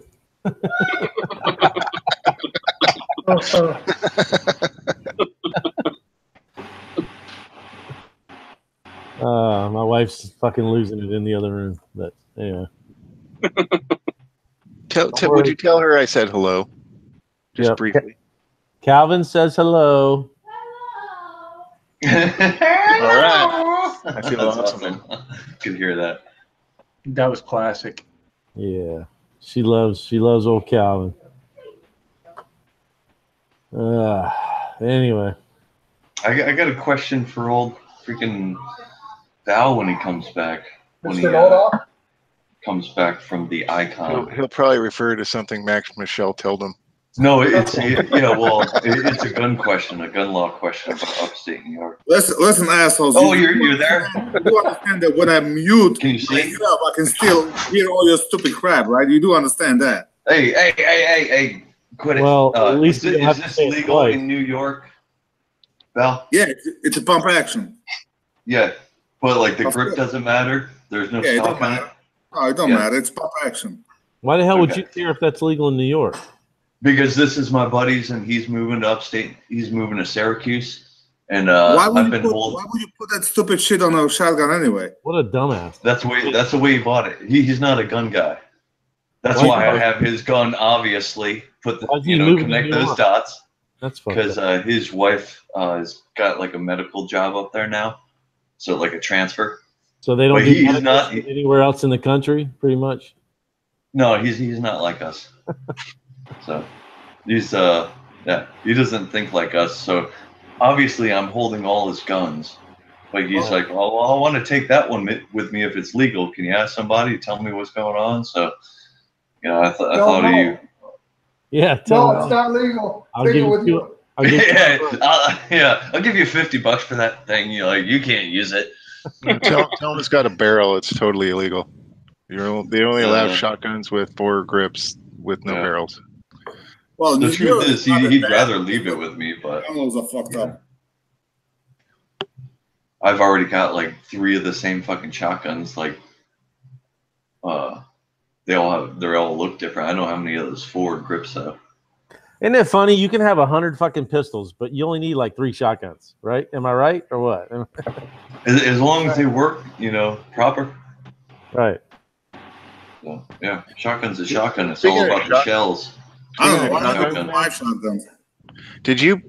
Speaking of the shotguns, Robbie, did you pull the trigger on that one thing we were talking about No, like maybe not 3 yet. weeks ago? Not No, yet. no, It's no. only because I kind of forgot, really, and they canceled the next 3-gun match I'm going to, so I'm like in 3-gun limbo right now. I have no idea what I'm doing. You So might as well just put your order in. You know. yeah, I'm going to. Don't worry. I haven't shot the 3 guns since freaking one. And literally, I think the next time I'm shooting 3-gun is probably when we all get together because they're doing a 3-gun at Sand Hill. Clinton House pretty much quit, but they're only doing the next 3-gun at Sand Hill is all shotgun, and I'm not going to a match with all shotgun. I don't, you know, I'm not. Why did Clinton House quit? Is it just too miserable? Well, they're hot? doing a couple of majors, which I'm not going to do, but then that's it. They start back next year. Oh, okay, yeah, all right. So anyway, Yeah, last time I shot a freaking 3-gun was with you guys. Yep. I had all these pistol matches and just don't have the time. Yeah, there's not as many 3-gun matches out there to shoot. That's why I said I would shoot every one I could, because there still ain't that many, you know. I did find a place over by me that's got 3-gun, so hopefully I'm going to get a couple of them in before September. Yeah, do it. I might send that 3-gun Benelli in there as well, just because. I would appreciate that. Bring it on. No, I mean, send it to that guy. You know. Oh, Yeah, there's that. I don't know about that, man. I don't trust that guy. Oh, Wait, talk about me. What's the status on your purchase, Pops? I don't know, man. I'm kind of disappointed they didn't email me back, but I'm a patient man. I will see what happens. So I literally have no update. 2011's been bought. Hey, did they send you a receipt?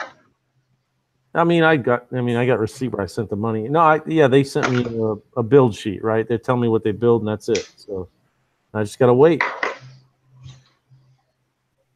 You get It's like sending something to agency. It's like you fucking put all the check boxes in the fucking sections, and then you give them your money, you send them the gun, and then wait. And wait. And wait. You know what? I'm focusing on the TSO. I'm just gonna keep shooting it like that's my gun for life. I don't want to quit. And when I get to 2011, for life, baby, for life. But when I get to 2011, you know, I'll start messing around with it. And if I really feel like it's all that in a bag of chips, I'll just 100% go with that. You know. But, You know what? I'll tell you from my personal experience, because I've been through all this shit and all these guns and all that. I guarantee if I take the freaking the TSO, I'll be shooting it the same fucking way I'm shooting that $3,000 SVI, because we just not at the fucking level that it's gonna make a whole lot of difference. Well, you know, you're right about that, because like when I went to Ray's and I got to shoot all those 2011s he's got, and granted, they were the first time I picked them up, but I felt like it's just another gun, you know, because I'm not a fucking Superman shooter guy, and all these guns are great. So you're just kind of right there, right? So yep, you're right. But you know what? It makes us feel better, and that's what counts. Oh yeah, and plus you look cooler, which is important. Absolutely. Yeah, I've been playing golf for like 30 years now. I still suck at it furiously, and I still upgrade my golf clubs every like 2-3 years, whether or not I'm going to use them or not. Oh, okay, next time you upgrade, send me the old ones.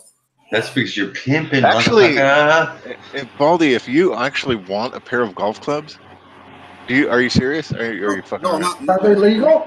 not for me, but you're a gigantor like my son, and he can Yeah. use a fucking nice set of golf clubs. Okay, so actually, it's funny you say that because I do have a pair of clubs that were custom built for me. Fucking golf. It has 3 degrees of rise on the heel of the club, and the shafts are 1.5 inches longer than standard. So, fuck yeah, you pay the shipping, I'll send them to you. There goes all the viewers. So I guess we'll end this now. Yeah, structure. Oh, hey, who's playing Jeopardy? Who's got that shit fired up?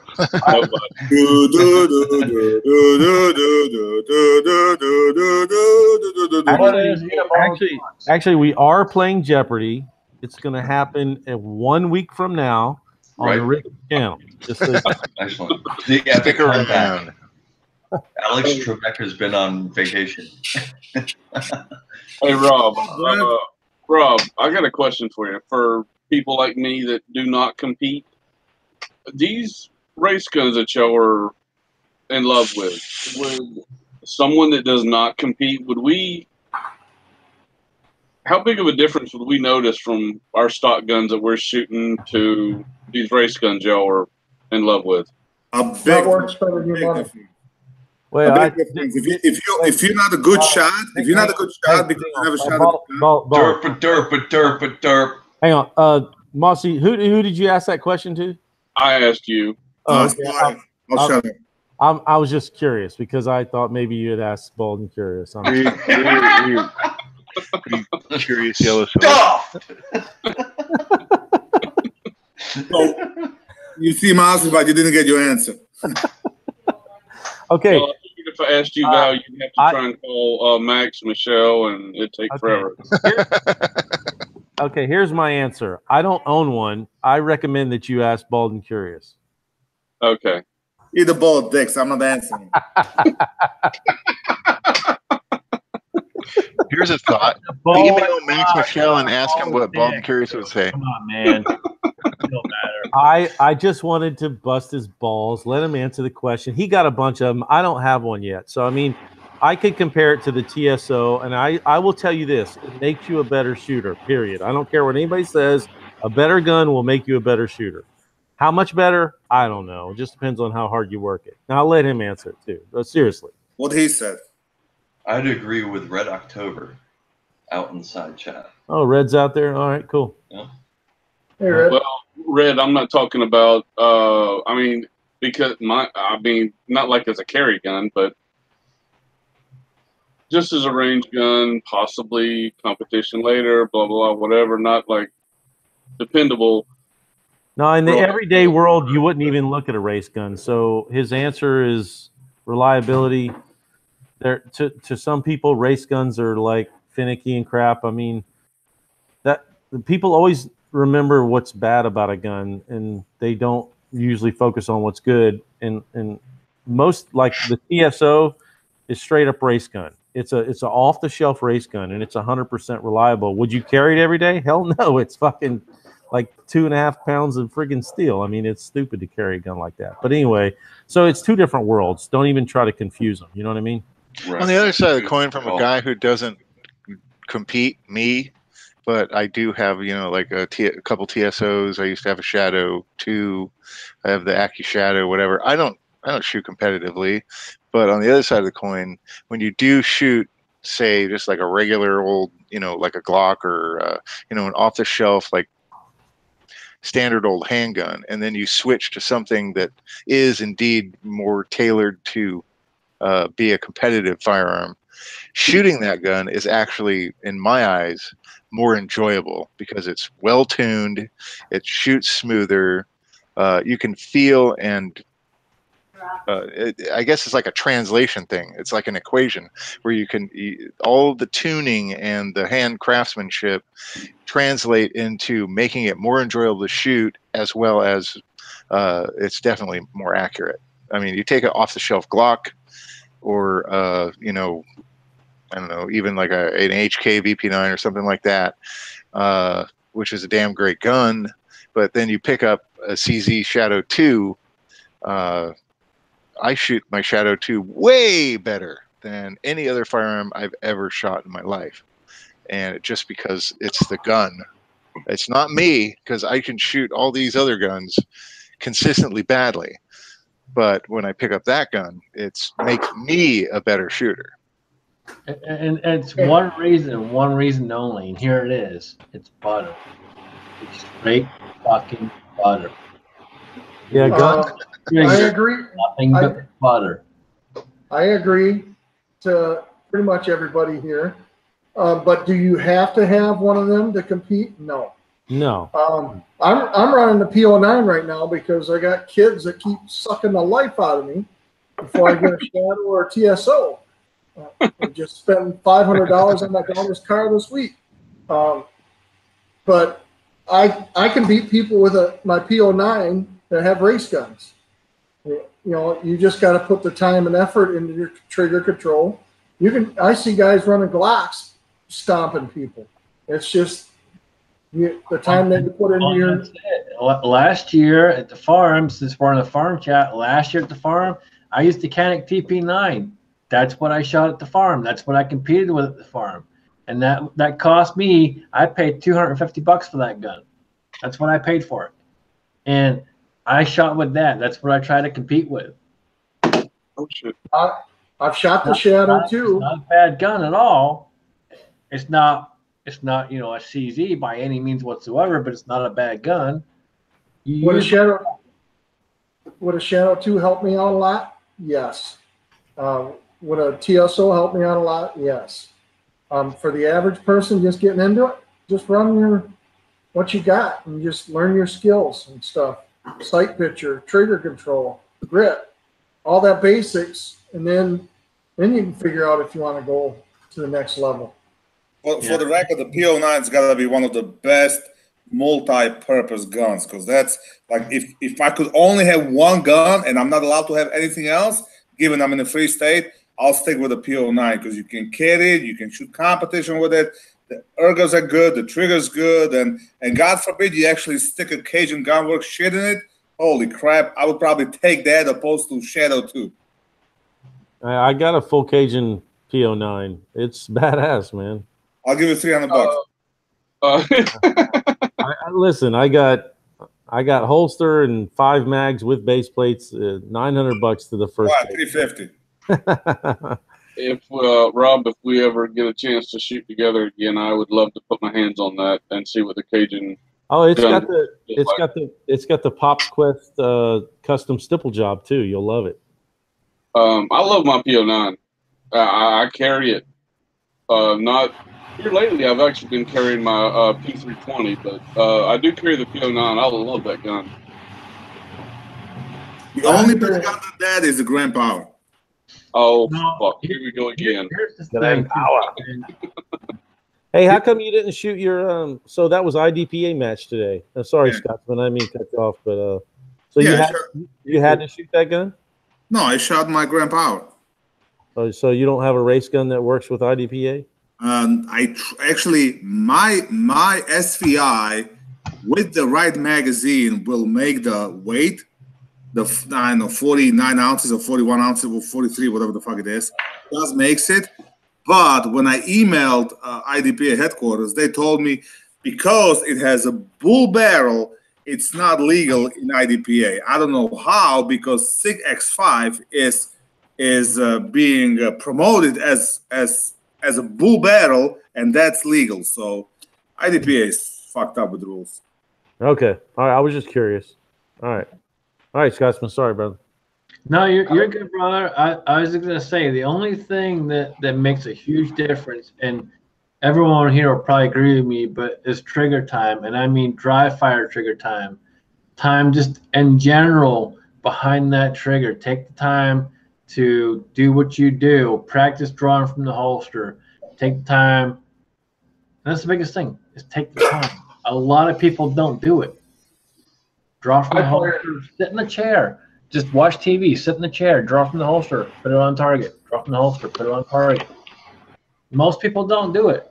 99% of the time, I'm sitting here watching YouTube videos in my office, and I'm drawing from the holster and putting them on targets all across my apartment. That's what I do.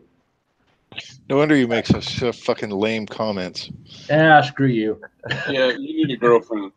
Dude, I've got MGTOW, bro. yeah, I've got 1/3 size USPSA targets literally around my bedroom, and I will go in there and I'll break a sweat and almost get like rub raw with those scales grips. You know, twice a week, 20 minutes, you will break a sweat if you do it right. If you grip the pistol out of the pistol and you really squeeze the trigger like you're pulling the trigger, and you really operate at speed, you'll break a sweat, man. I don't give a fuck. Air condition here is set at 75. You'll break a damn sweat. All right, let me explain you how getting better works. Okay, it's like a weight loss.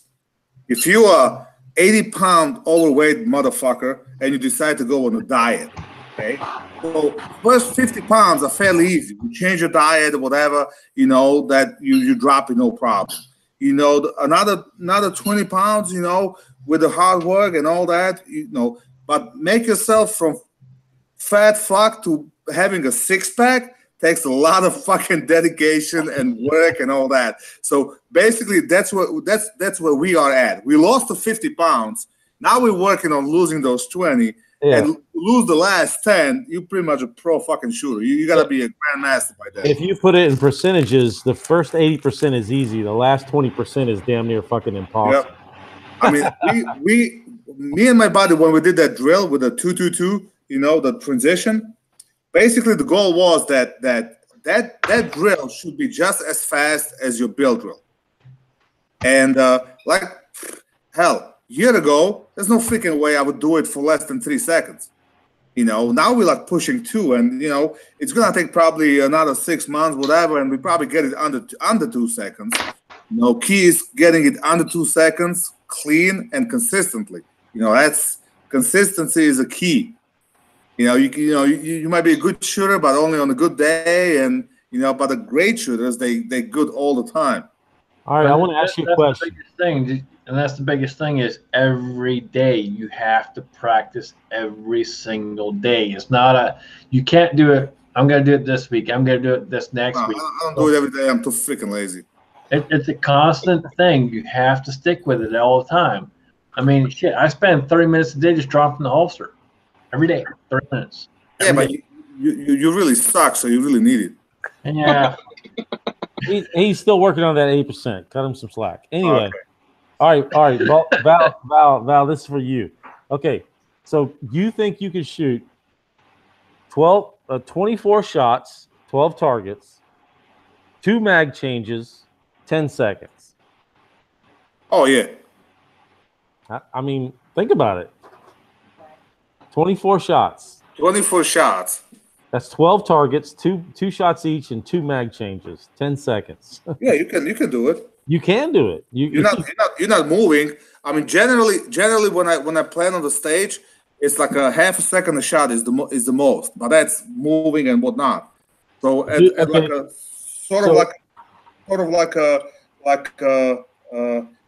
figure 12, was it 12 targets, 12 shots? 12 targets, 24 shots, 2 mag changes. Yeah. Okay, so you got 12 targets. So I'm assuming it's what is it? What is it? 4, 4, and 4? You shooting? 3, 3, 3, 3. Yeah. So it's like a classifier? No, it was just a stage today, and I don't want to tell you what I did. I just want to get your opinion on it because it was really tough, man. It was tough. I mean, it sounds like it's doable, depending on how far the targets are and all that. But no, they're only about 2 foot apart each. I mean, they're not. Oh bad. Yeah, then yeah, it's definitely doable. From what distance?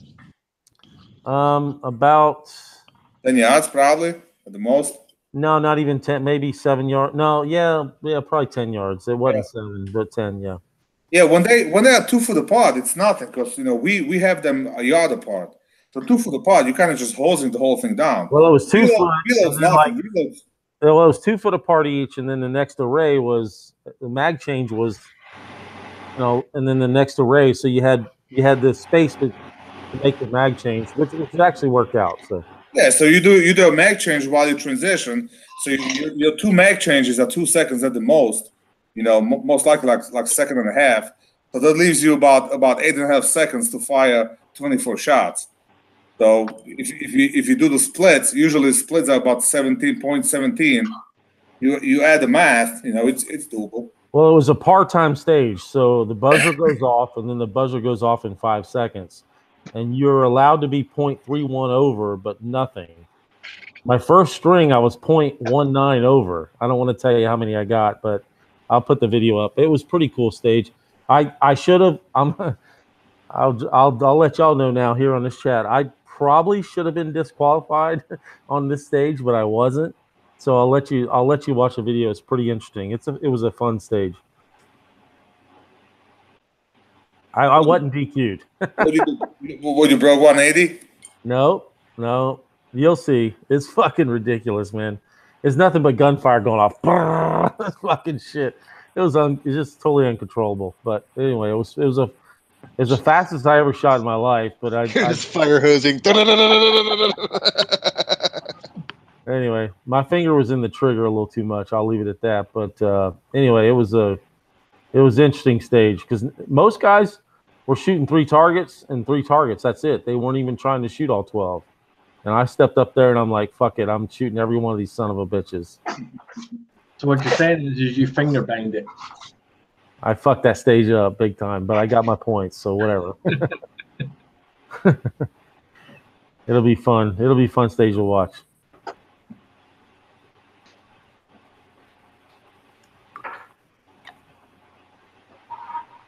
Hey, listen, any day on the range beats a day working. Absolutely. Well, that's kind of true and kind of not true because that's all I do all day is I work in a range. So Yeah, but you work at the range and you still suck at it. Whatever. Fuck I'd be you. I'd keep it on down low. Well, for you, it's that's of both worlds because you get to work and you get to play at the same place. So that's it, man. I can go shoot anytime I want. There you go. I'd be out of ammo, and that's hard for me to do. It's tough, man. I mean, sometimes you're standing there and you're sitting there and you're watching people and you're taking care of the duties you got to take care of, but you're sitting there and you're like, man, that stall's empty. I just want to go fucking pop a couple rounds. Yep. You gotta resist the urge. Yeah, I wouldn't be. I'd get fired probably. Imagine having a job like when we worked at the SIG Academy, having a job over there. The buddy of mine, that I shoot with, he's actually thinking about it. I don't know if I can say what he does for a living, but he's got something to do with the firearms and training. So he would, he actually has a chance to get a job there, and he would love to move to Maine and all that shit. He's like all into it. So and that's got to be like a dream job because that facility is fucking awesome. I mean, they train from a regular Joe Blow to fucking Delta teams guy over there. I mean, they got zip lines going over the fucking water and shit. I mean, shoot houses. I mean, you come into pro shop, holy crap! It's like you're like looking at all this shit. Especially me, you come out of New York and they got suppressors, they got this, the shit you can only dream of. I think Robbie's got something going on there because he's got a zip line and he's got a couple of houses on his property. He's probably good enough to tell people hey, this is how you should shoot, and that would make him instantly an instructor. So go with that. Yeah, I mean, Robbie's right there. The farm is closed. I mean, the SIG Academy is about 100 times bigger, but who cares? It's his fucking place, man. He's the instructor. He rolls the place. That's it. Yeah, but they don't have a cool name like Farmageddon. I mean, everybody wants to train at Farmageddon. Shit. Farmageddon qualified. And the part to that too is they don't have a cool name, but they're also not helping a charity like you are. Exactly. Well, actually, in all the honesty, the match we shot, it was all for the the charity for the vet. I was gonna say they probably do hold charity. No, SIG does a lot for the guys. Even the thing I'm doing with the Max Michel, that the auction I won and all that. It's like everything went to that thing. I tell you what, SIG really needs to do instead of all that crap. They need to learn how to build guns again because they're failing miserably on that shit. Yeah, well, I love my 365.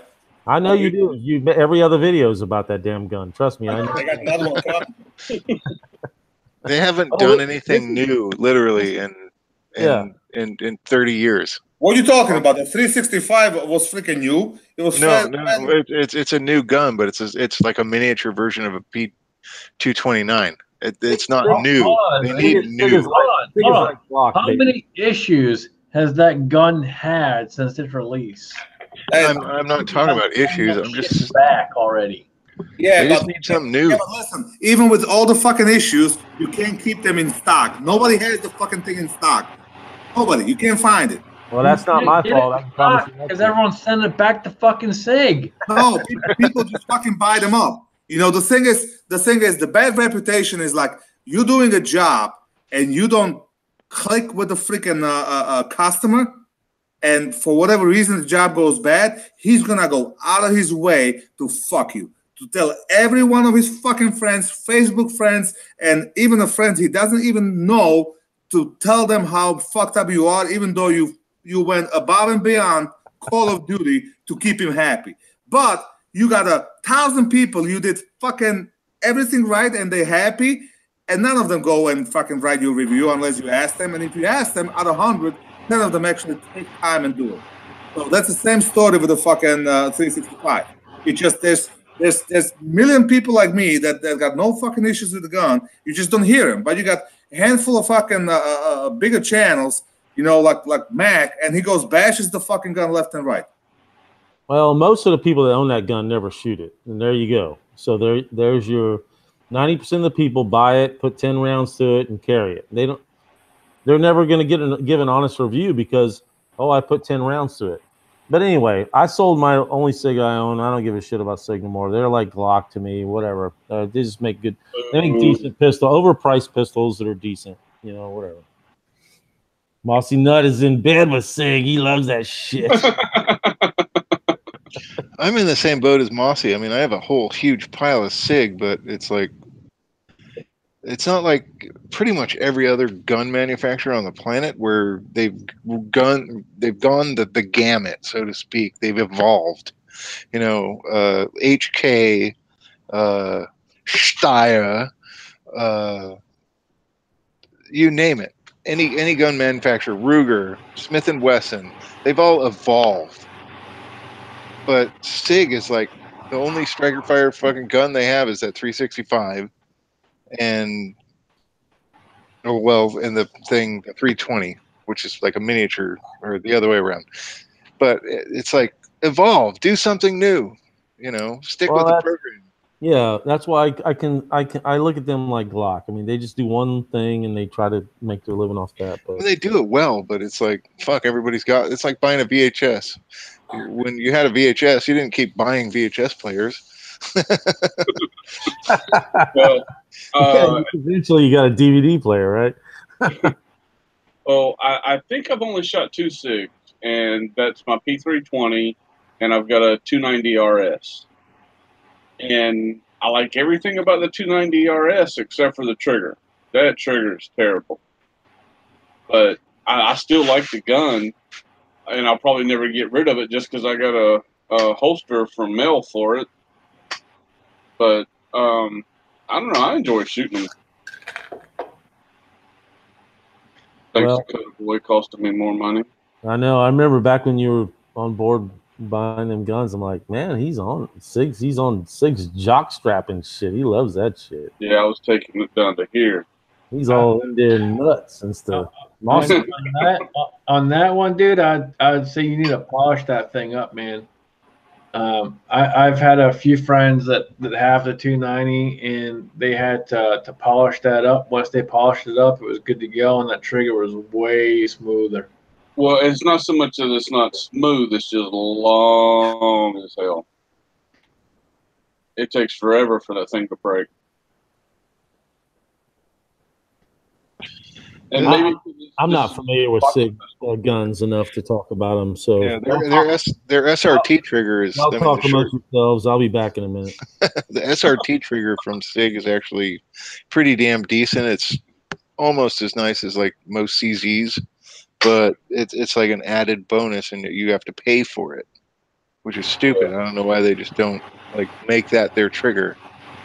I mean, I understand like a combat situation where you want a combat trigger, or you want that long pull, but you know, why not make a majority of their guns an SRT? It's all it is like a couple of different parts. It doesn't cost them more to make a couple different parts. No, but again, it's the whole fucking make a dime, make a dollar. It's what it is. It's all about making fucking money. That's all they're about, dude. They well, can we were at the farm, when we were at the farm, Silent Bob had, I'm pretty sure it was a SIG. I think it was a Scorpion, 1911. Yep. And I love that gun. Well, I'm kind of on a flamethrower kick right now. I'm really thinking about buying a flamethrower, but I might wind up with a SIG 1911 this year. A flamethrower in the middle of the fucking Florida. That'll be cool. Yeah. Where the fuck are you gonna use that thing? Hey, sometimes you gotta start a fire, bitch. Well, you know what? He can take Midas's place and start the fire. Yeah, there you go. Well, you can go hog hunting with them and like cook your food as you kill them and shit. Yeah, for nothing else, at least you can pull the hair off. All you have to do is just gut it and throw it on a barbecue.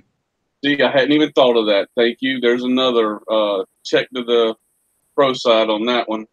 Actually, there's a lot of things you could do with like chickens, ducks, pretty much anything with fur or feathers or whatever. I mean, maybe annoying trolls. Start your own business. Yeah. Start your own business. I'll clean your chickens. Bring it over. Cooking at a distance.com. 30-second chicken cleanup. Hey, Coco, since you're going to Carolina so early, are you gonna bring the freaking pig down to farm?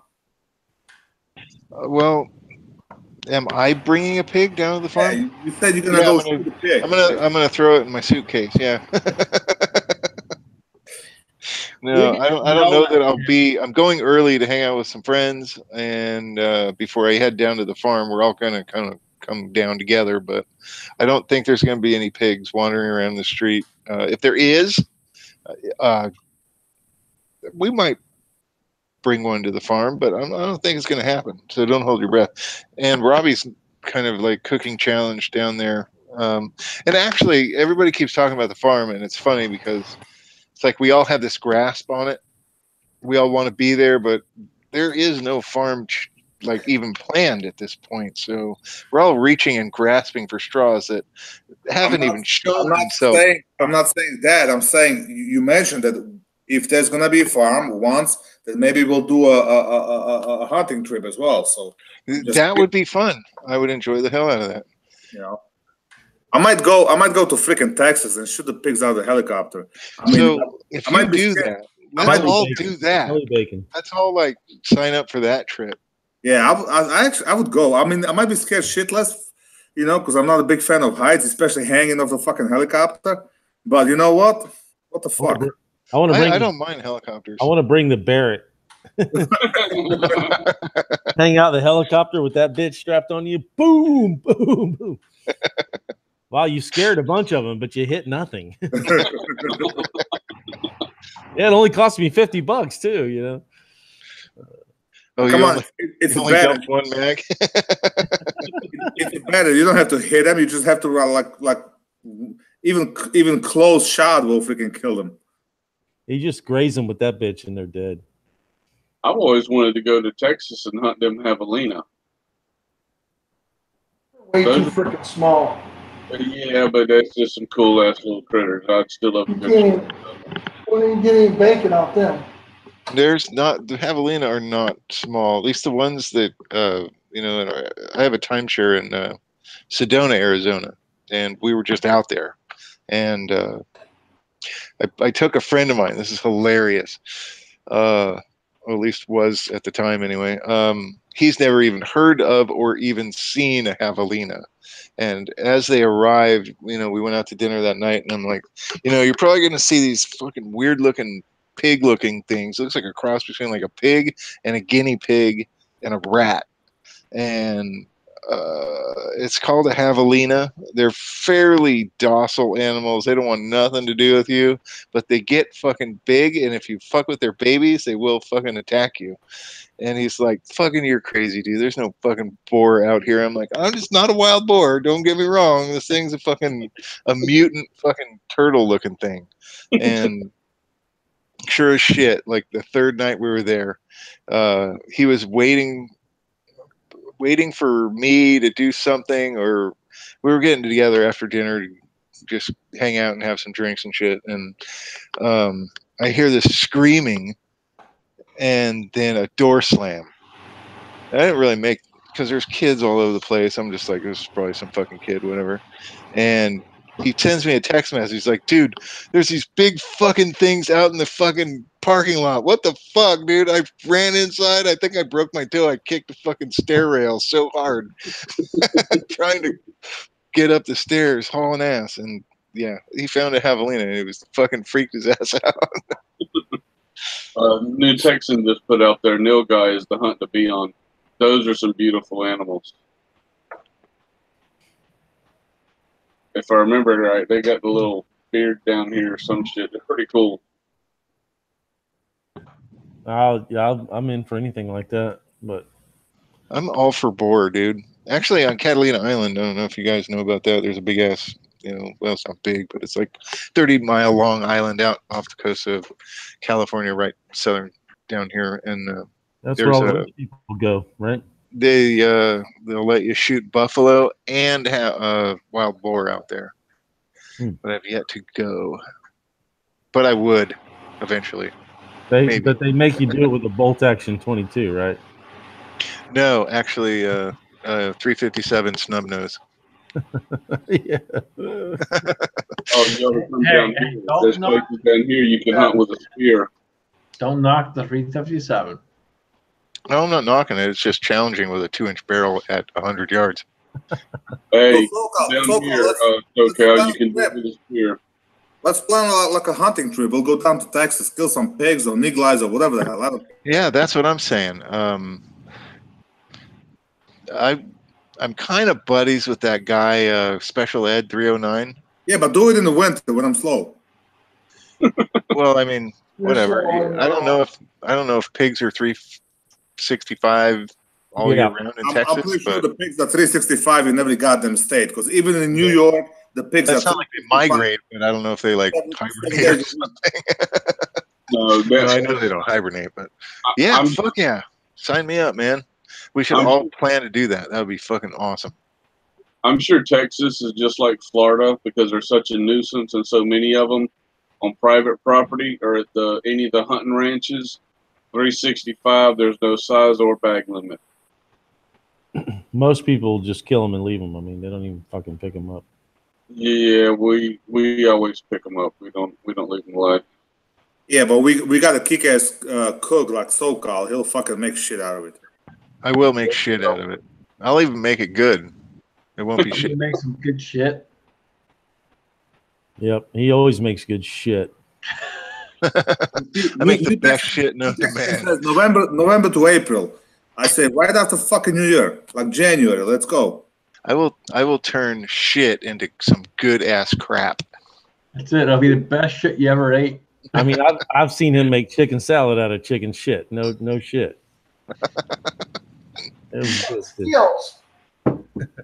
Well, and in all seriousness, he is one damn fine ass cook. That is for sure. Let's move on. I can't call him a chef, but he's one damn fine ass cook. Oh no! Yeah, everybody ought to let him know because he gets embarrassed about it. Just how good a cook. I don't like listening to people tell me how fucking well I cook. Yeah. Well, he's good, but God, don't tell him to give you a shopping list. That some bitch will have you driving. Here, I only need these 67 things, dude. It's gonna. No one can afford the shopping list that SoCal has. Yeah, he's like, oh, we're gonna do this chili. I'm like, great, chili. Get some beans, hamburger meat, couple of ingredients. He fucking sends me a list a fucking mile long. It's got like chocolate and damn, I don't know, green chilies and all kinds of. I mean, literally freaking And by 50. the time you were done, Like that shit, like 50 right? No, All right. In my defense, have you ever seen 40 fucking people eat 7 gallons of chili in like 45 minutes? oh, it was like smoked short ribs and shit in there. Jesus Christ, man. Yeah, I showed that video to my wife, and she's like, "Fuck that! I'm not doing this." That's why I quit. That's honestly why I quit my Big Meat Sunday. No, it's not honestly why, but if I'm gonna fucking go out, I'm gonna go out with the fucking best recipe I've ever come up with. So that was it. Can't top that shit. No, it was badass, dude. You killed it. I never had some. I'm still waiting for mine.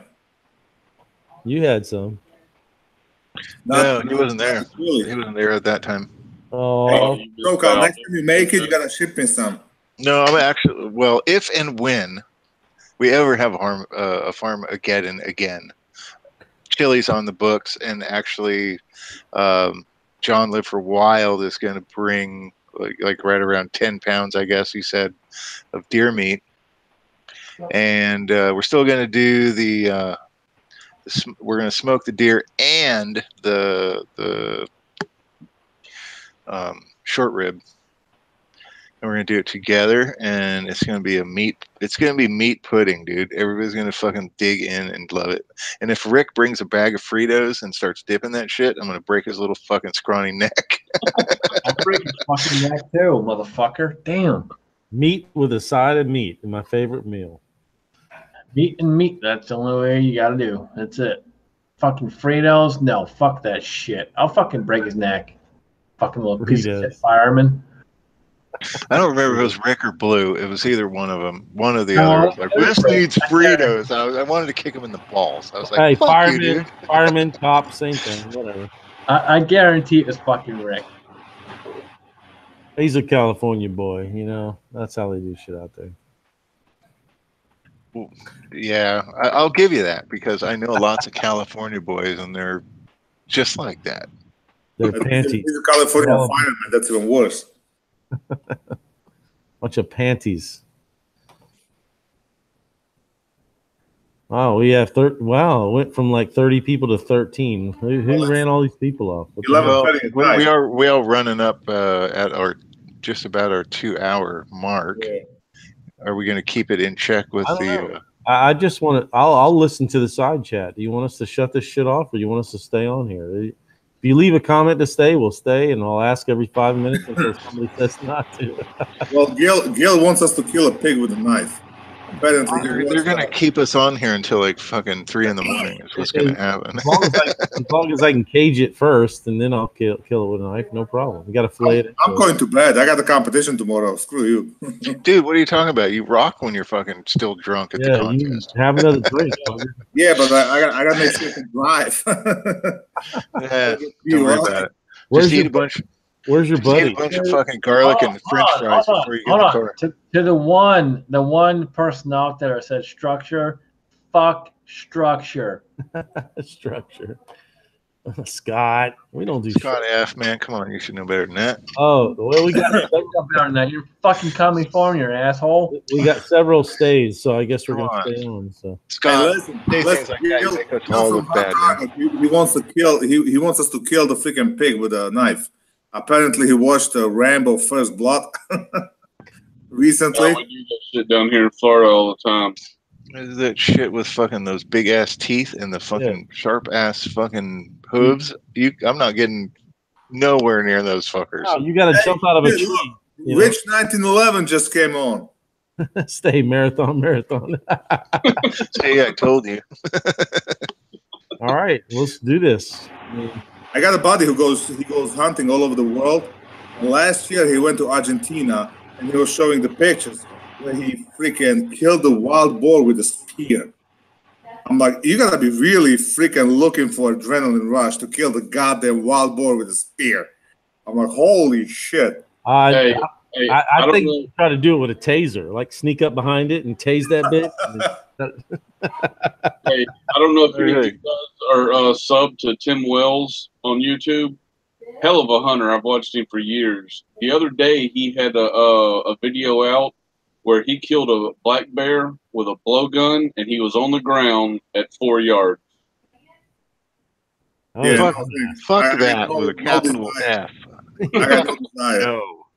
Hey, Pops, you know what? You can kill the wild boar with a taser, but you gotta put it against his nuts.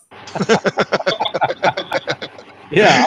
I'll tell you what. You make the video, and then I'll use that as instruction, and then I'll go try it. Yeah. Don't hold your breath. Hey, when you guys go boar hunting or hog hunting, if y'all happen to see a pig with no tail, shoot that one.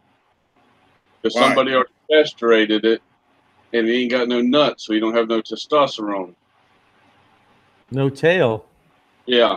Does the tail come off with the nuts or what? I mean, what is up with that? Yeah, whenever you catch a baby hog, we used to do it all the time. But it's just something not everybody, but a lot of people do down here. Did you eat them? Yeah. What they'll do is, whenever you whenever you catch a baby hog, you eat the nuts. No, I don't. But, you just said you ate the nuts, man. Come on, bro. What I said. Only if they're mossy. If you catch a baby hog and you catch the boars, you cut their nuts out and you cut their tail off. How do you catch it upside the head with a 357 and still survive? A lot of people down here run traps. Oh, traps. My bad. Yeah, my bad. We used to run traps a lot. So hold on. You're saying you catch it by the dick? Hold it by the wiener and cut its nuts out? Yes. No. So you catch it in a trap and you're like, okay, sit still. Stay, lay down. It's gonna sting a little. Or you'll lose your wiener. Hey, I didn't say it was easy. Fuck that, man. But no, when they're little, if you catch them when they're little, you cut their nuts out and cut their tail off. That way, later down the line while you're hunting, if they're extra pissed off, tail, you know that's the one you want to shoot. And they haven't got laid in years. One of the like a delicatessen in Slovakia is actually bull's testicles. No. Yeah, you can have that. I never had it, but the restaurant we went to, they actually had it on the menu. It was like it's supposed to be like I mean, I got the mental image, so I was like, no fucking way, I'm not eating that shit. But it's supposed to be real good. It's like the biggest soybean ever, but it probably tastes like worse. I can't even imagine what that tastes like. Fuck that.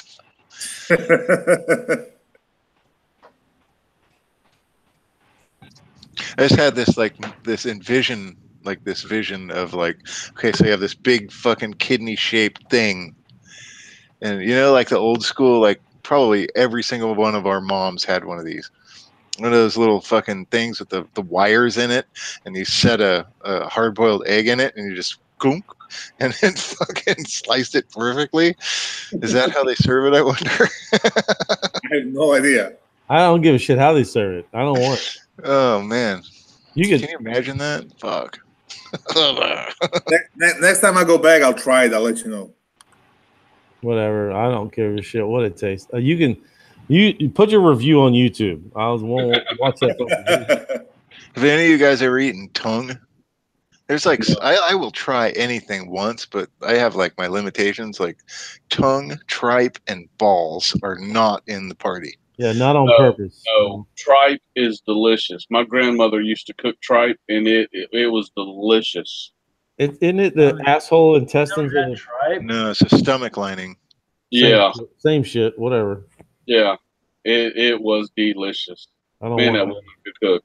So Calvin, you need to eat some fucking tripe, man. Well, I don't know. I mean, I honestly do respect Mossy and your opinions, but dude, you're in fucking California. Eat some fucking tripe already. Jesus Christ. It's just stomach lining. Come on. Come on, it's gotta be good. Look at Mossy. How he got so big. I'll eat tripe when they run out of fucking cow. You know? I want to eat Mossy's tripe. Mossy Nuts tripe. cut your stomach out and I will eat it. Oh, I thought you said you want to eat Mossy's nuts. No, that's totally different fucking party right there. And that's a different chat, right? This is an excellent farm chat. Giggity. Giggity, baby. Giggity. Giggity. I think we have achieved the perfect level of alcohol level. Fuckery, basically. Not yet. Oh, step it up, bitch. Dude, I still got 6 more beers in the fridge. I ain't done yet. You have to work tomorrow? Or, I mean... Fuck yeah, I got to work tomorrow, but fuck it, whatever. Get him. He's going to take it deep before having to man the fucking ring tomorrow. We do what we do, man. We do what we do. It's like Midas says, I do what I do and nothing more. That's it. I agree with that. You know, if everybody just did that, the world would be a better place. You know what I mean? Well, he only showed up for like what? Fucking like 8 minutes Midas today. Midas fucking pussied out on us. But that's what he does. He says that's what I'm saying. He does what he does and nothing more. So that's it. He might as well. He's got a wall to paint. Well, in his defense, he said his computer got screwed up. Yeah. He's just being a fucking pussy. Whatever. Yeah, he can go to Walmart for $150 buy a new one. Yeah, he's just being a fucking pussy. All right, so I just noticed a comment out in the side chat there. Mike Chauncey. It's funny.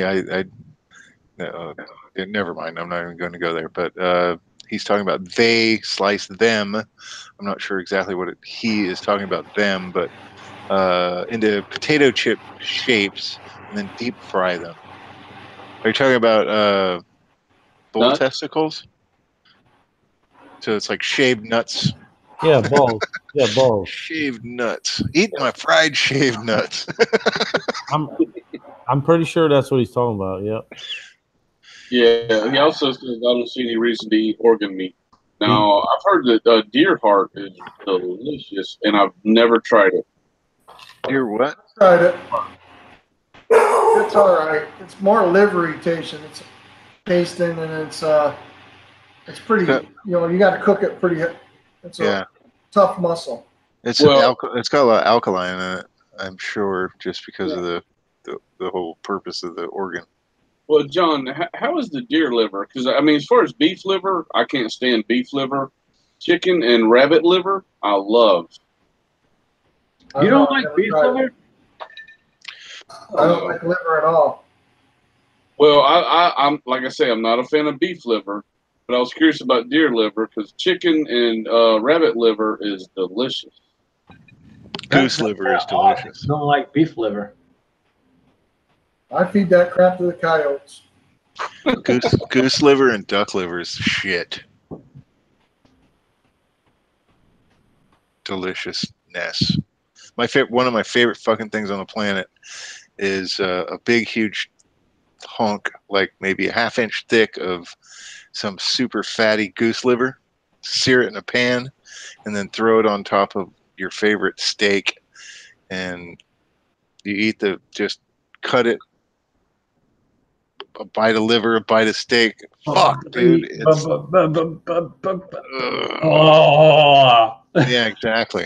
You got it, man. The thing I like to throw on my steak is fried egg. That would be good too.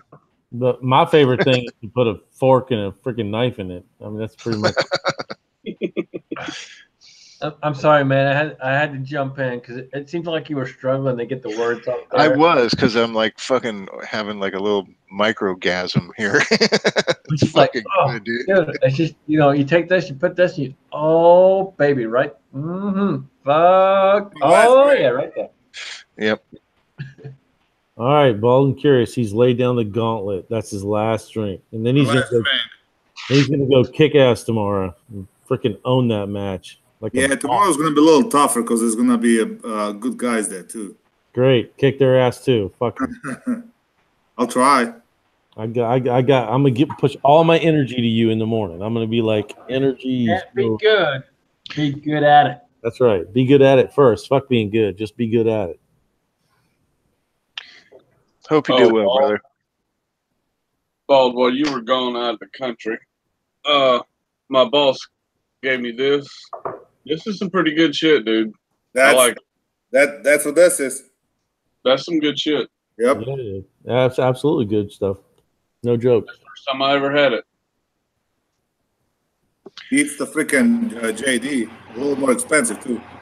Easy, don't get carried away. I mean, if you're gonna mix it with something, just drink Jim Beam. But that stuff right there is good, like it is right there. Yeah. No, I don't mix shit. Straight up. You mix it, it's even worse. I used to. Well, I got started drinking whiskey with ginger ale. That was how I got started. And then I started drinking the better ones, just neat, with a little bit of water. And now I don't drink it no more. I mean, just a little bit here and there, but mostly I got my standby here, Captain Morgan's. It depends on the situation and what I'm drinking. Because when I'm with y'all, I can't drink it straight because I don't know when to stop. And like my wife, she got me this when she was in Tennessee. That's what I'm drinking tonight. Well, you stop when the bottle's empty. That's the root beer? Exactly. Huh? That's the root beer? It's Old Smoky whiskey. And that's some of the old smoky root beer. Choo-choo. But Gentleman Jack, I'll drink that straight. I love that stuff. That's probably one of my favorites. It's funny you mention that, Robbie. My grandmother, who lived with us for the last maybe 7 years of her life, actually probably wasn't even that long, but is the only other person I've ever met or seen that used to drink bourbon with ginger ale. That was like her 4:30 every friggin' day, like clockwork. She'd come out of her room, sit in the kitchen, and just sit there and watch, whatever was on television. And she'd just kind of wait patiently. And my dad would come home from work around 5:30. Did you get your drink, Nana? Oh, yeah. Yeah. Well, do you need another one? Yeah, okay. That would be fantastic. And every friggin' night, man, it was Jim Beam and Schweppes ginger ale. That was her gig. That's awesome. Ironically enough, she was from Charleston, South Carolina. Well, it's a popular drink. Not Charleston, Charlotte. No, Charleston. Yeah, that one. Well, anywhere in this area, I think it's a popular drink in the Southeast. Whiskey with ginger ale. I don't know. It might be everywhere. I don't know, but I know a lot of people that drink it around here. So. Never heard of whiskey and a ginger ale. I heard of whiskey and Coke or whiskey and Pepsi. I've never ginger ale. Okay, so Coke is a little too sweet, but if you like a mixer, I mean, I don't want to corrupt you or anything, but if you try it with ginger ale, you might like it. I don't know. I drank it religiously for years and years. But. Ginger ale or 7-Up makes me want to throw up. Literally. I can't drink either one of those. Well, what's funny is ginger ale is supposed to keep you from throwing up. So yeah, I know. But for whatever reason, I can't handle either one of those. I think there's another one called Sierra Mist. It's very similar. Oh, that's Sprite. That's like Sprite. That's like Sprite. I can't drink that shit either. Sprite, 7-Up, it's all the same shit. Yeah, it makes me sick as a dog. I can't drink any of it. I don't know why. Well, I have a couple of bottles of moonshine I brought from the old country. Some of it is like a there's a plum brandy. Diesel fuel. One is rye, and two of them are from I think one's from Apple, and I don't know what the last one is from. And it's good stuff. I mean, that's like everything is like at least 120 proof and up. It's like a medicine. It's a good stuff. Like medicine. It's like medicine. It's good for you. Yeah. There was a guy down here. Always good for you. when my dad was a little kid, Mr. Shriver, he used to take him and my dad and uncles and all them hunting, and he used to make moonshine. Dude, when your dad was a little kid, there was a prohibition in the United States. He wasn't quite that old, but when it's probably been about 10 years now, but he just happened to bump into him, and so they got reunited again, and man, he let me taste he got some of his moonshine. He had two different kinds. One of them was clear, and another one he would age in whiskey barrels, and it had a little brownish tint to it. It was like drinking water till it hit your stomach, and you just got warmed up instantly. But Dad's stuff was delicious. My God, it was good.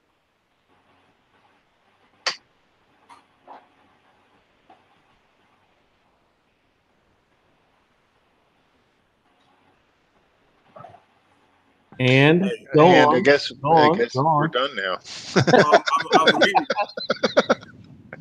I was looking at the comments. Did you see my comment, Robbie? We're out about the dirty martinis. Like, what about a dirty Sanchez? Not so much. I never really got one of those, but no, I saw a comment outside, and it's like squirrel. I got sidetracked. Yeah, that happens a lot. Yeah, unfortunately.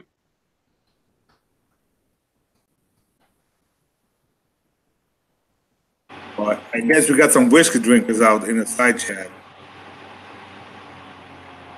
Hey, but you know what? We got no thumbs down. What the hell? That somebody thumbed this pitch down. I just did. Who's hosting this? Oh, so it's Mossy. Yeah. I know what the problem is there. It's because the biggest fan of us all probably is, well, Mossy's probably fortunate enough to not have his company. Come on, this is like the most views Mossy ever had. He's got his thumbs down now. Yeah. Thank you. Appreciate it. That, Pops. I'll have to hook you up, Mossy. Courtesy of Pops. Hey, listen, guys. I'm going to tell y'all straight up right now. I thumbs down everyone's fucking videos. All y'all shit. If you see a thumbs down your videos, trust me, at least one of them's from me. And that's how I show my love that way. It's a strange thing. Thumbs my shit up, I'm going to have a problem with you. We appreciate that because we should know that you can't put a 10 fingers up. Okay, so here's the thing. Any of you guys ever get like 20 thumbs up on a video? Maybe. Pretty much. Okay. Regularly. You don't know who does that, right? But that Doesn't one matter. thumbs down, you know who that's from, right? That's right. That's right. Right here. Dad himself. So that's how you know I watch your video. If you get a thumbs down, you know I watch your video. See? There you go. I'm waiting for you to put two middle fingers down. I was trying to figure out who that asshole was. Thumbs down on all my videos. I told you all that shit like a year ago. Y'all just didn't. Dude, come on. You didn't realize that? Hell, dude, I figured that out a long time ago. I always get a thumbs down. And I always go, you know what? Pops just watched my fucking video. That's right. You must have watched my videos a few times. I'm like the Lone Ranger, man. When you get that first thumbs down, that's me. That's the only way, because you get all these thumbs up. Oh, yeah, everybody fucking love my video. And then when you get that thumbs down, you know I watch your video. So. Yeah, but you like took away about 2 cents out of my paycheck. No, you don't lose nothing for thumbs down. That's an interaction with your channel. I mean, YouTube went to shit completely. I mean, like, at least before, nowadays it's like the more videos I put up, the more they got demonetized, and there's absolutely no money. Like for the last almost about 8 months, 9 months, and I was looking just for the hell of it the other day, and there's like $140. Like you got to be kidding me. And there's so much more views, so much more subscribers. I'm like, hey, fucking YouTube. I swear to God, this is how YouTube works. And this is no bullshit, because I have insiders here, and I can tell you. So you get all these views and all this shit, And then there's this guy, right? He's in the basement of YouTube, and I know y'all don't realize this, but fucking YouTube has a basement, right? There's this dude in there. He's got these thick ass glasses, and I he's have like, 2 basements.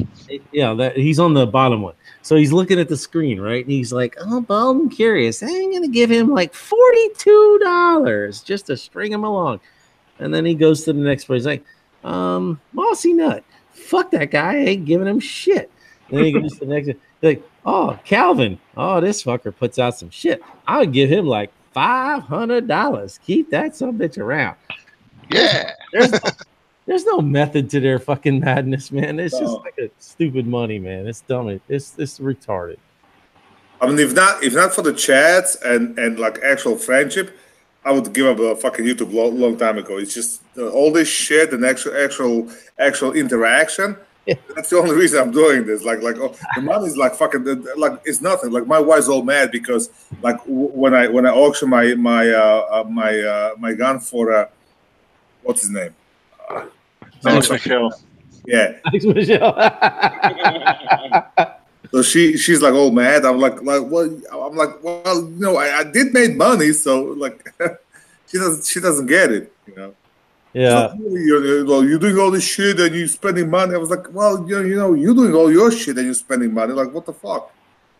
Well, the bottom line is there's no money in YouTube. I mean, you have to, and there's ways to market yourself. No, there's plenty of money in YouTube. There's no money in YouTube for us. No, well, okay, yes, you're right, 100%. And I hate when I have to tell you you're right. But the thing is, you have to leverage your viewers if you want free shit. Do I do that? Fuck no, I don't give a shit.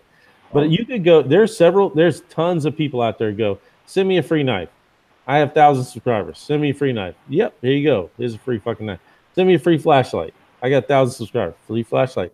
I mean, it depends on how you want to work it. I don't waste my time even contacting these fuckers. You know what I mean? That's why we need to take a lesson from Big Johnson in 1776. Well, they do. I mean, we don't. I mean, well, Big Johnson hooked me up with Apex, and they sent me a free trigger. So I gotta tell him he knows how to work it. I mean, if that's your angle, that's your angle. Well, he's the salesman, so of course he does. Right. You can sell a fucking ice to an Eskimo. I'm with Robbie, man. It's like I've never asked for anything from any company ever. Yeah, some companies have sent me stuff. Nothing except for maybe Harry's Holsters and Mel. That's all I can think of off the top of my head for the gun side. And I have like 10 times more gun videos than I do cooking videos. But when I was on the cooking side of the house, people were begging me to fucking, try my sous vide machine, use my barbecue, try this spatula, use this temperature gauge, do this, do that. And I'm just like, yeah. No, I was actually pretty. It's like your product looks like Chinese garbage. I'm not going to even waste my fucking time. I'll just look like a sellout. But yeah, when Primo came along or Napoleon, it's like, yeah, we want to send you this $6,000 grill. I'm like, fuck yeah, dude, go ahead. I'll give you 10 videos. No, it's nice when people, it's nice when you're able to, to get some free stuff here and there. Most of the stuff I've gotten has just been people contact me, but I'll tell you straight up, I contacted Apex and dude sent me out a trigger. Only person I've ever asked for free shit. I actually in the email I said, listen, I'll pay you for the trigger. I told him, you send me a trigger. If it makes my Glock work again like I wanted to, I'll pay you for it. If not, I'll just evaluate it and send it right back. Right? That was the email I sent him. That fucker just sent me one for free, so I haven't done the video yet, obviously, but I need to. Yeah, because you're a sellout. You have to. Yeah, well, I have to now. Yeah, damn right I do. I bought a holster for the 365 from Harry's Holster. I ordered it. The next day, he refunded the money. And he sent me, like I did not want a free holster because I felt bad because he already sent me one for free. I kind of felt bad. So I I bought it. I even used the Big Johnson discount code and all that shit, you know. And he refunded the money and sent me the fucking. I mean, he makes a good shit. He definitely makes a good shit. I just felt bad. I'm like, you know what? You know, he's a cool guy. You know, we chatted with him. You know, he puts his pants on one leg at a time like us. Yep. I don't want no free shit from, you know. The last pair of lock grips I ordered, I didn't contact him. I on purpose I went to the website and just ordered them because last couple times he he sent them to me for free, and I'm like, man, I feel bad, you know. I'm like, I ordered them and he, you know, I didn't even tell him it was me, and he sent them to me. And those are the ones on the TSO that I actually had to grind down and contour to fit. I mean, it looks like a battle gun, you know. But then I went with those scales grips, and those are good too. But I knew I'd have to destroy the grip, and I didn't want them to send me. Holy shit! Scab Ugly just woke up. I told you that guy can't get laid in the whorehouse with a handful of 50s. And talking about lock grips, dude, I sent him a message and asked him if he was planning on making any for 97B, and I was willing to fucking pay for him. Absolutely, 100% willing to pay for him. Like, dude, are you making these grips? He's like, dude, it's gonna be about a month. I'll send you a set. Don't worry about it. And I'm like, okay. I didn't ask for that, but okay. Yeah, he's a good dude. That's weird. Jason's a good guy. I'm waiting for the lock grips to make a fucking grips for my H9, because that thing it's an awesome gun, but needs a really aggressive grips. He said he was working on it, man. Yeah, he better work faster, because what the hell? he makes good Glock grips, I heard. Yeah, fuck Glock, whatever. Eat a fucking bowl of Glocks. I got it, Robbie. Nobody else laughed. Silent Bob and I went to his place, and he's got a nice setup. He's busy. He's got a lot going on. Yeah, he's got a shit together too. I kid you not. Honestly, I sent him a message, and within about 6 hours, I had a message back, which was unexpected because I sent it late during the day, and I got a message back. And then the very next day, not only did I get a message on Instagram from himself, within about 30 minutes of that message, I got a message on Gmail from his actual marketing guy too, saying, dude, we're so sorry it took so long to get back to you, and da-da-da. And I'm like, dude, it's been less than 24 hours. It's okay. Chill out, relax. It's okay. So I got a topic I was just thinking about. Speaking of Harry's holster, it doesn't apply to Scotsman because he's different. But all the rest of us have something in common. And have any of you guys ever appendix carried? And the reason I asked that is I spent I keep saying I was on vacation. I probably drove about 2,000 miles on this vacation, and the majority of it carrying my VP9 SK, which is like Glock 19-ish size, maybe slightly smaller. And all I did was appendix carry in both a Harry's holster and in the Incog holster, and I'll be damned if it wasn't way more comfortable than carrying at like a 4 o'clock position, 4:30. Since I'm the odd one out, you're the odd one out because you don't have issues like the rest of us do. Since I'm the odd one out, I will say this right off the rip, dude. I will never point a gun at my dick. Why not? Have you ever had a gun go off in a holster? No. Oh, what's the problem? I've never point a gun at my dick. Thank you. Hey, it's a small target. I think you'll be all right. Yeah, that's what I'm thinking. But honestly, especially riding in a car for like 6-7 hours a day, it's way, at least to me, one of the biggest problems with my my VP9 is the Trijicon sights that I put on it. They're not meant for carry. They're target sights. and the angle on the back, it kind of like swoops up and then kind of does one of these things where the corners on the outside edges of the sight are stupid sharp, and I don't have the heart to fucking file them off or down. They jab into my fucking side. So when I'm carrying in my junk, those sights actually stand out, but you don't care when you're sitting. But when you stand up, everything kind of evens out and works itself into a position. It's way fucking more comfortable than carrying on the side. And I challenge any of you guys to just give it a shot for a week.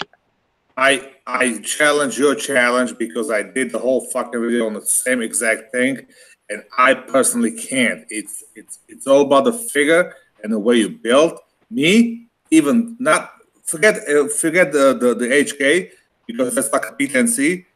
I took the 365 and I put it appendix. I figured that's gonna be like a perfect gun to appendix carry. It's too small. No, for me, the way I'm built, it's uncomfortable. I can stick it at 5 o'clock and I can get in the car and drive to goddamn South Carolina right now, and I won't even know it's there. But I put the appendix and it just bothers me. And it's not. I talked to the guy today at the range. We were after the match. We were setting up for tomorrow's match, and there was a big guy like me, a big dude, had a little bit of the gut, and he was appendix carry. He had a LC9 right there, and we talked. He goes, no issues, just it works for me, and it's just the way you build. Some people, it doesn't matter if you're fat. You could be fat as shit, and you can still appendix carry because it's just the way you build. So appendix carry is for a specific built people where their torso is like shorter and the pelvic area is kind of bigger. So when they sit down, the shit doesn't dig into their. What are you saying? I got a big pelvis. I got a small pelvis and a big dick. No, there's this. Okay, so the reason I got into this, like, gave it another shot, was there's this one dude. Who's the guy? Lovell. What's his name? Lovell. So he had a dude on his channel. I don't know who the fuck this guy is, but he's talking about the 300th parallel. And it's basically like the line. Like if you were to lay down flat on your back, you have anybody that's got a fucking Dunlop has this line that runs from where their shit Dunlopped over their belt, but when they lay flat, all you can see is the line because it's not Dunlopping anymore. And if you carry your gun while you're standing in that Dunlop area, it's completely fine. When you sit down, what you gotta do is pull up your pants. Like, you know how like some like gentlemen will pull the legs of their trousers up before they sit, so their fucking nutsack doesn't get all fucking cramped up and shit. You got to kind of do the same thing with the gun. You pull your belt up just like an inch, and instead of the gun sitting where your Dunlap hangs over the gun, what you're doing is putting the gun in front of the Dunlap, so it actually sticks out. And I don't know, it just fucking works for me. I'm just throwing it out there as a conversation piece because this fucking chat is going nowhere. I just thought I'd throw it out there, whatever. Wow, you just literally threw out something about making sure the tip wasn't fine at the tip. I have no idea. All I saw was a Karate Kid. It was like a freaking wax on, wax off. He was doing with his hands. Was I cutting out or something? No, you were like karate doing shit like this. Okay, so you went deaf for a second there. Oh, I carry you at 4 o'clock position. Fuck everything else sucks. I carry it in the glove box. All right, all you guys can eat a bowl of dicks. Fair enough. Fuck y'all. I'll give it a try. I'm not. Thank you, John. I will give it a try now. The way you talked about it and explained it, it makes sense. It does. I mean, it actually is way more comfortable than I thought it was going to be. It doesn't work with small guns though. You have to use either a compact or a full-size firearm to make this work. Yeah. I'm going to have a full-size 11 pointing in my dick. Thank you. I don't know why people are so paranoid. I drink so I'm just about done. It's midnight. I need 8 hours of sleep to sober up and shoot tomorrow. So I'm gonna like part ways with you. You fuckers do whatever you want. Well, without your permission, we were going to do that anyway, but go ahead. Whatever the hell you want. Anyhow. And as always, have fun. Eat a bowl of dicks. Have fun, keep shooting, and eat a ball of Glock. Keep shooting and eat a bowl of dicks, you fuckers. Wouldn't be a chat without him, honestly. Yeah, that's too bad, isn't it? Fucking Slovakian motherfucker. Other man, I will try that with my Glock 19 and my Harry's holster. I'm gonna look up that guy's video right now. I'll put it in the side chat. I never would have tried it. Yeah, I never would have tried it until you explained it that way. Okay, so this guy's a person who is definitely shaped, not like specifically like me, because like what my problem is that I have like this boozer gut. I'm skinny everywhere else except for my fucking gut. I guess I'm just I don't know if it's like a boozer gut or if it's a non-exerciser gut, or maybe a combination of the two. But either way, it's a gut nonetheless. But watch this guy's video. No. And I mean, Robbie, you're not interested. You're a fucking hard-headed cocksucker. That's fine. Absolutely. But a lovable hard-headed cocksucker, of course. That's fine. Whatever. It's all good. And there you go. Go watch that video. Kind of get a feel for what he's talking about. Honestly, it works. It fucking works. I was like shocked. So I've had appendicitis. Maybe that's it. I had an appendectomy like 5 years ago. Maybe that's the deal. You have to have an appendectomy before you can appendix carry. You had an addicty. No, I didn't have to add a dicty. I had an appendectomy. Oh, my bad. I thought you had You lost one? Yes. At least I'll give it a run. I'm game for anything. So, I don't see. I got a big ass freaking gut. I don't see the point in it, quite honestly. It's comfortable. Normally I carry a 330. But I mean, if you're super comfortable, see, my problem is the fucking gun like jabs into my ribs, or like I don't know, it's just not as comfortable as I thought. I'd give it a shot, see, I could be more comfortable than it was. So fuck it. I don't know. I don't even know I'm carrying a gun when I carry a gun. So I've been doing it that way for so long. Well, just what? Last year was the first time I carried inside the waistband. I was always outside. So I've never carried outside. I always carry inside. I always carried outside. 95% of the time, I'm carrying outside the waistband. That's it. So and I always said I'd never carry inside, and well, maybe I might eat crow again. I'll give it a whirl. When I was, I usually wear a T-shirt, so I always carry inside. When I was about 30, I started carrying a full-size pistol at 3 o'clock. So I've been doing it for so long, it's like it's not even there. So I don't even. No, and 9 times out of 10, that's what I'm carrying, man. The only time I carry anything smaller is when I'm carrying my Model 60, and I do carry that inside the waistband, but that's at the 4 o'clock position, and that's generally when I'm driving for a couple hours or more. Yeah, the smallest gun I carry is a Shield. Most of the time, it's my P09 or my Glock.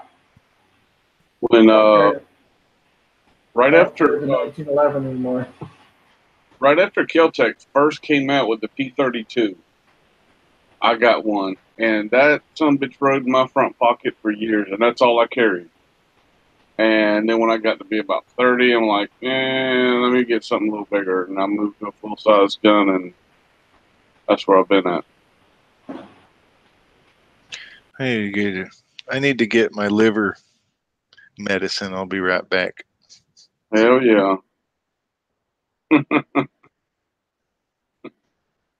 One hangover this weekend wasn't enough for him. You got to get some more.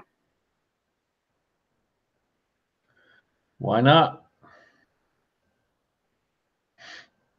Miss Gab has a question for y'all. Why would you carry outside your waistband? I'm gonna say, why would you not? When I first started carrying a gun, that's all I ever did was carry outside the waistband.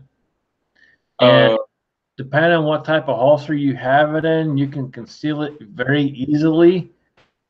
It's all about the holster, how you carry, what kind of clothing you wear. And I tell people this all the time. It's all about what you do and how you do it. You have to figure out where on you is comfortable and how you're going to carry it and for what purpose. Yeah, but no. If you're concealed carry every day around the town with an outside the waistband holster, what in the hell are you carrying? I mean, like when I carry my P09, I'd have to wear a fucking jacket or a long shirt or some bullshit to hide that damn thing if I did outside the waistband. Yeah, I'm not tucking my shirts in. I let them hang out, but it's still. But and with me carrying inside the waistband, I still, when I go to bend over to store something, I have to reach down and make sure my shirt's pulled down. I honestly stopped giving a shit. I'm so over that crap. It's like, fuck it, yeah, I've got a gun. You know what? They gave me a license to do this. Just forget you fucking saw it and just move on. I'm not gonna shoot you. And that's it. I'm right there with you, man. That's the thing. Like, you know, I carry full size 9 times out of 10. That's what I carry. And if I print, I fucking print. Whatever. Fuck you. I don't give a shit. I have a license to carry. Fuck you. I'm not talking about printing. I print all the damn time. You can't. I don't know how you cannot print, especially when you're carrying a P09 like I do. I'm talking about the whole fucking gun being exposed if you go to bend over in a store or something. Oh, no, dude. It doesn't matter how I'm carrying. I've never had that happen.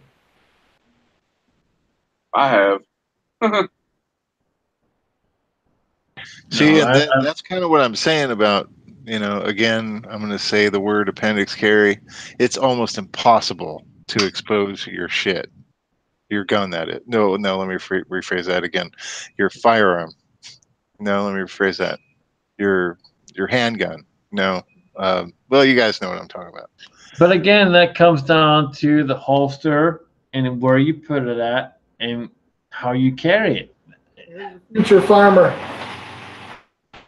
Woo! There's the fastest gun at the farm in about 13 more years. Yep. It'll be running and gunning before you know it. I have plans for him. I'm going to start him young, just like all these young kids. There you go. He's going to be a phenom. Yeah.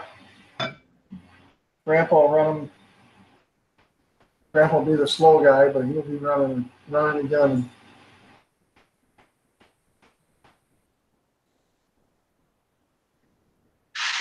Do they make above the gut holsters? Well, see, it depends on how tight your pants are. Depends how big. Again, if you carry appendix and you wear big fucking ass pants, you can pull your fucking pants up. Like, you know, you see about 30% of the fucking old people that are super fat, and they pull their fucking pants up to their nipples. That's right there. If you stick it in the waistband, you're above the gut.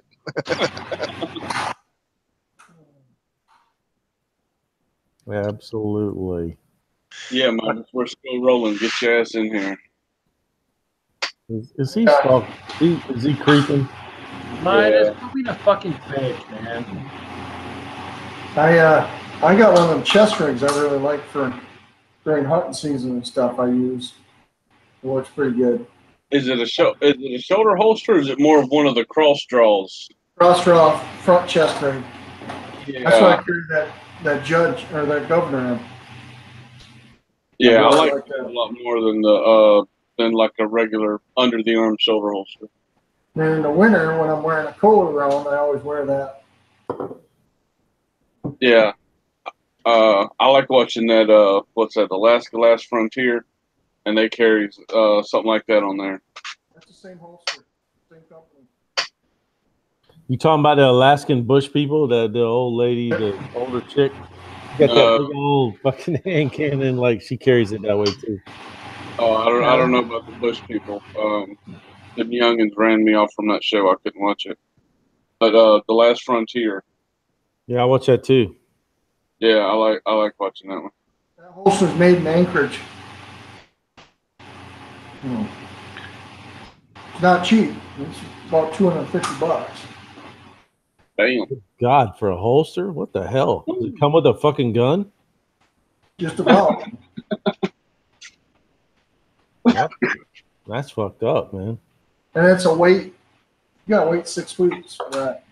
Damn, I want to get in that business. Jesus. Fuck cabinets.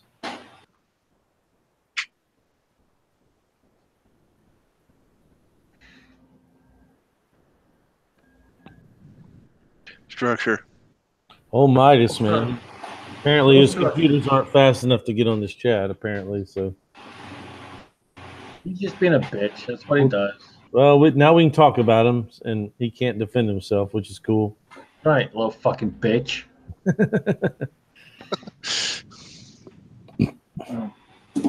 Oh, I love fucking AKs, but I can't show my fucking face. Fuck you. He showed. Well, now wait a minute. He shows his face on video. What's wrong? He does, but he's not right now. He's being a little bitch. My laptop's down. Wah, wah, wah. I think we should start a GoFundMe for him. You know? It is a Patreon page, or what's it called? Patron page, rather. Go fuck me account. I mean, fund me account.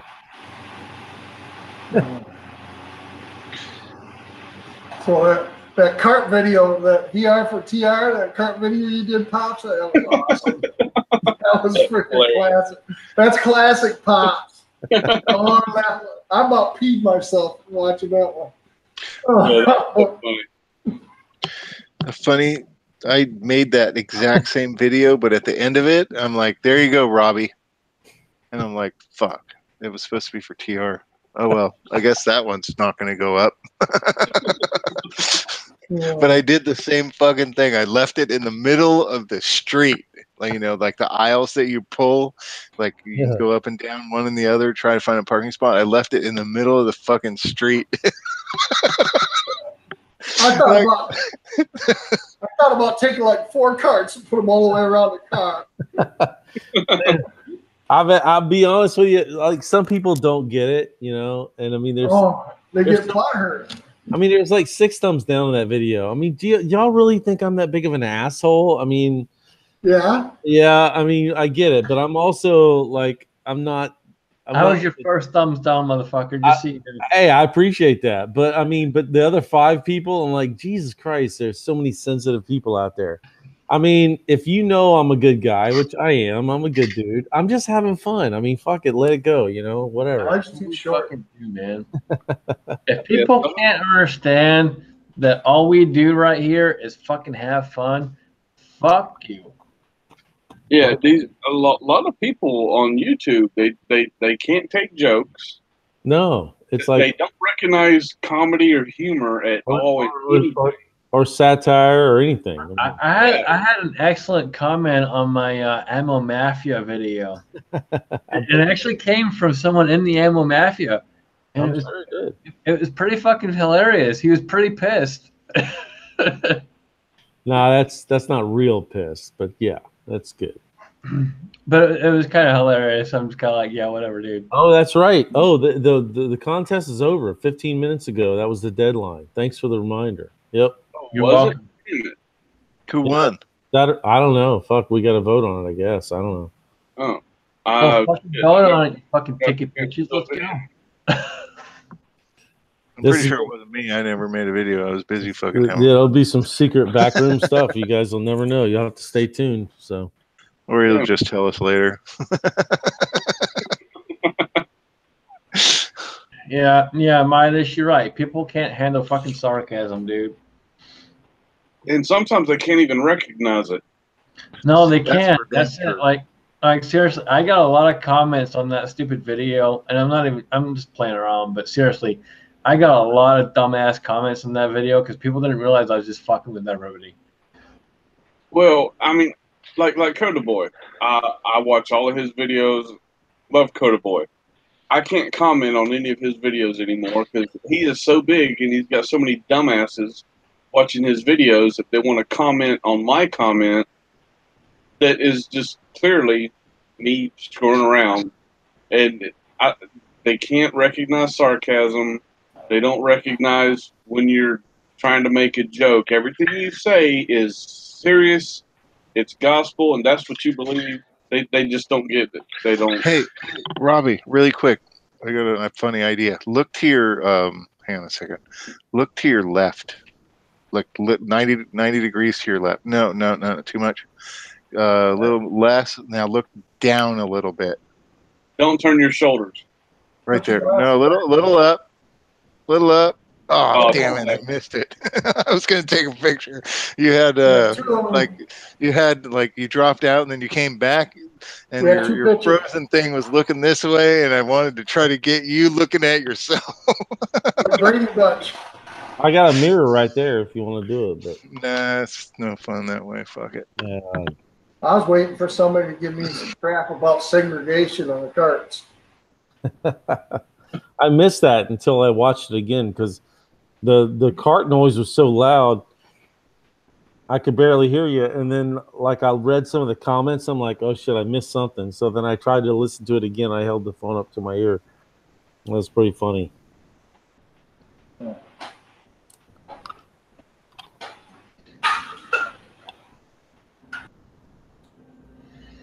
You know, small carts lives matter, you know. So. That's it, man. Does anybody actually call them buggies except for TR? No, it's No. buggy. It's always a buggy. It's always been a buggy. You know, I didn't make a buggy video because it's just too damn easy. You know? And you know, you guys already did it, so why do I need to? Well, back when I was in high school, we used to chase them down like at 3 o'clock in the morning. We'd go to a big parking lot and they'd be like sitting out, and we would fucking we'd throw it in reverse and get like 20 miles an hour and launch those bitches across the parking lot like 50 fucking feet. Did the same thing behind the Kmart. We do exactly the same thing. Shopping cart Olympics, basically. Or what we do is get them in the front of the car and push them as fast, like 50 miles an hour. Do they just start shaking like this and go flying over the curb? We did some shit. We never did that, but we should take the barricades for the road construction and just block off roads randomly. Just block off roads. Speed trap. The K-rail here. This is a good spot. These people are tired of traffic. Let's shut this highway down. Now let's take this barricade down. They won't miss out that bridge. That'll be okay. Yeah. So they'd have to like try and do like a 3-point turn and drive way the hell around. Oh.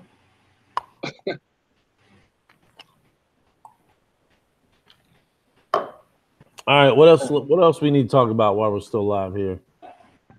Appendix carry. No, we wear that fucker out. There's still 10 people here that want us to 10 people. stay live. Wow. Midas doesn't count. No, there's 17. I'm taking 7 off the top. There's still 10 people watching. So. All right. I don't know. Here, let's just have everybody that's watching right now just type some random crap. Ask a random fucking question for the panel.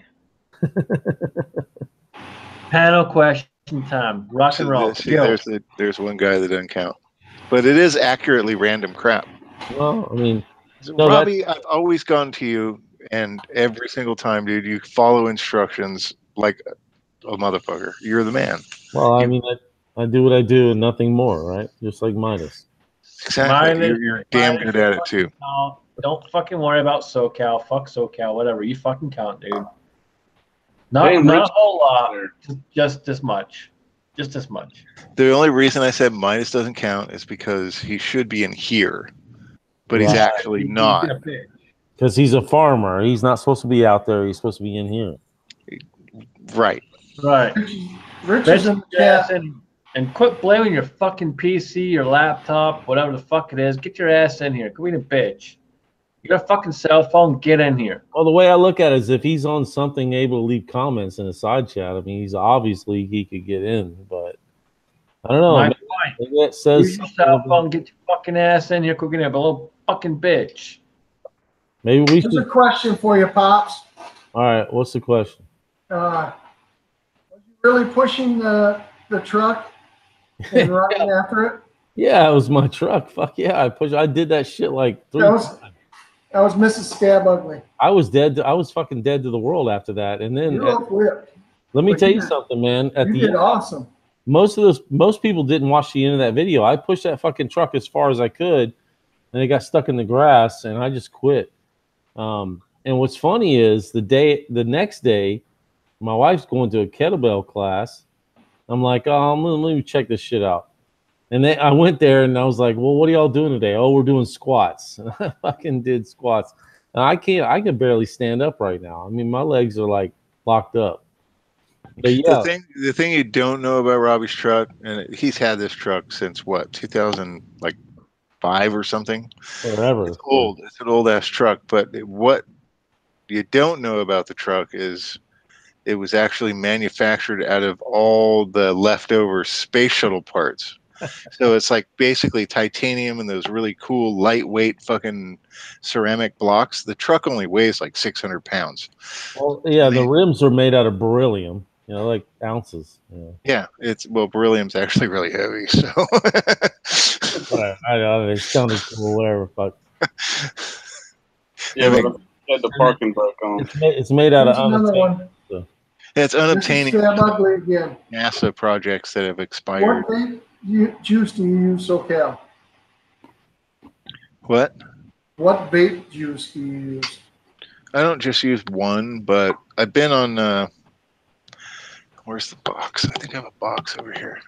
This shit right here has been my favorite for probably the longest I've ever had a favorite. This what is it? Kilo Premium E-Liquids White Series Ice Cream Sandwich. That shit is delicious, and it tastes exactly like a freaking ice cream sandwich. You know, you got that little chocolate cookie action going on, and then the creamy vanilla ice cream. Spot on. It's fucking delicious. And on that note, cheers.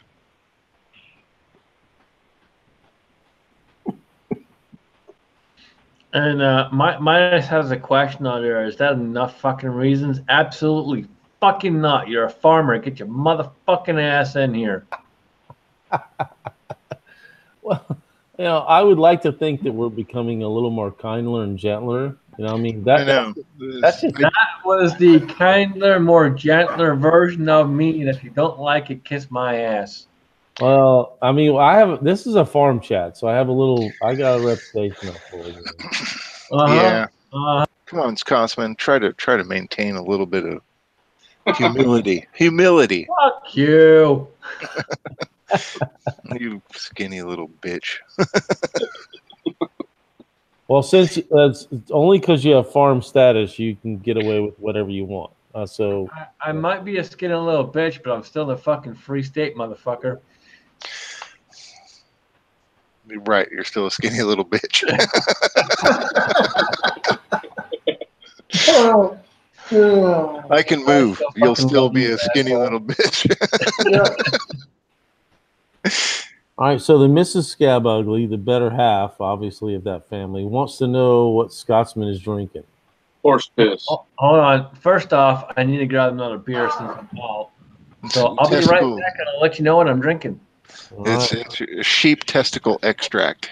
make it something nice. I mean, maybe get an Irish beer for whatever. I mean, I don't know. Giggity. Cute, cute, cute, cute. Damn, Roscoe. I know that's what, like Dukes of Hazzards and shit. They outlawed that shit, didn't they? I think so. That's a bunch of shit. I watched that religiously when I was a kid. Whoever owns the General Lee or the multitudes of General Lees that they used in that show, that those old Chevy fucking Chargers, that guy has tripled his money overnight, literally. Yeah, it's got a fucking Confederate flag on the roof. I Well, can't sell it because it's illegal now. This is a fact. Do you know that they wrecked so many of those damn cars Oh, I bet. that there was literally a shortage because of that show? I mean, they wrecked the shit out of those, whatever they were, Chargers or whatever the fuck they were. I heard that. Huh? I heard that. Yeah, that's a true fact, man. Like there was a shortage because that one show was wrecking the shit out of them. Well, it's funny because at the same time that show also made the Charger like a sought after vehicle. So Yeah. it's like while they're destroying them, they're also putting them in demand. Right. I mean, it's like the graph went like this, right? Beautiful car.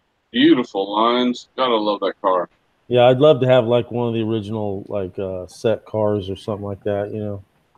Yeah. Yeah, the hell of it is when you watch it and you see that damn thing land, that front end just goes to shit. Yeah. Okay, Robin Jones is asking me a question really quick. Let me answer it. Actually, when I said F10, it was actually sarcasm. And this is, we went back to like people not understanding sarcasm. It's not that you didn't understand it. You didn't understand my sarcasm. So I said, hit Control Alternate F4. But don't do that because what it does is it actually closes the application that's in the foreground. Which is what you're watching. So. Don't do that. Are you still there? Yeah, don't do that. There is no key combination that makes your computer run faster. I heard if you hit the right arrow button like 100 times, it makes your computer go faster. We used to fuck with people at work. Shift Alt and arrow button. We used to fuck Alt, arrow button. We used to fuck with people at work.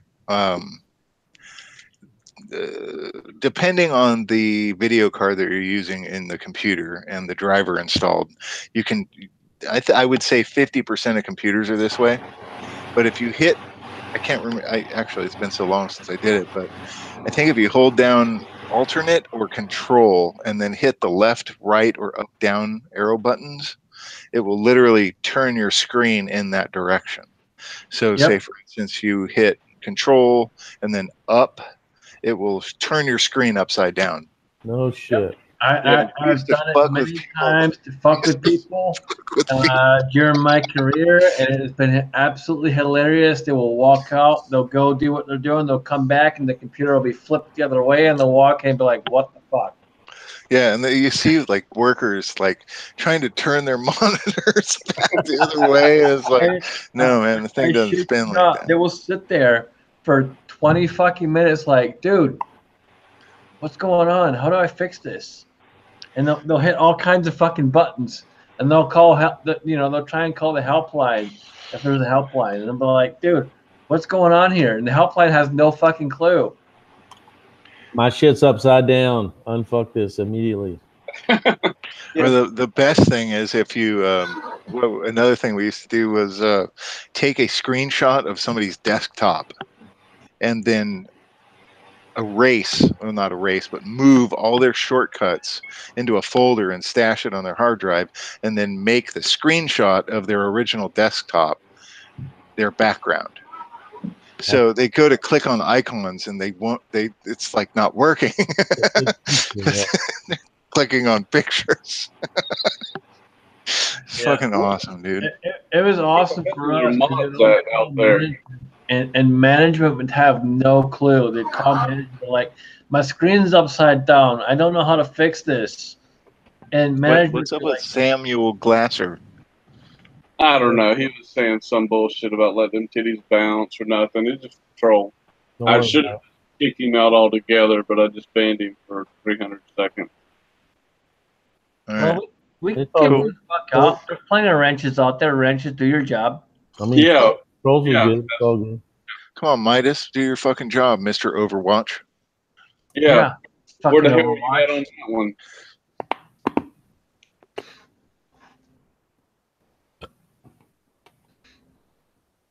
What's up, Alan? Alan B. Pro. Yeah, the other day I was trying to use my damn computer, and I don't know what I messed up. I think it was F10 or Control F10, whatever. Anyway, like 2, 4, 6, and 8 wasn't working on my number pad off to the side. It's like, what the hell's going on here? So I had to Google it. Why these numbers aren't working? Numlock key. No, it wasn't number lock. It was like F10 or something. I had to hit, and then it unfucked it, and I could use my numbers again.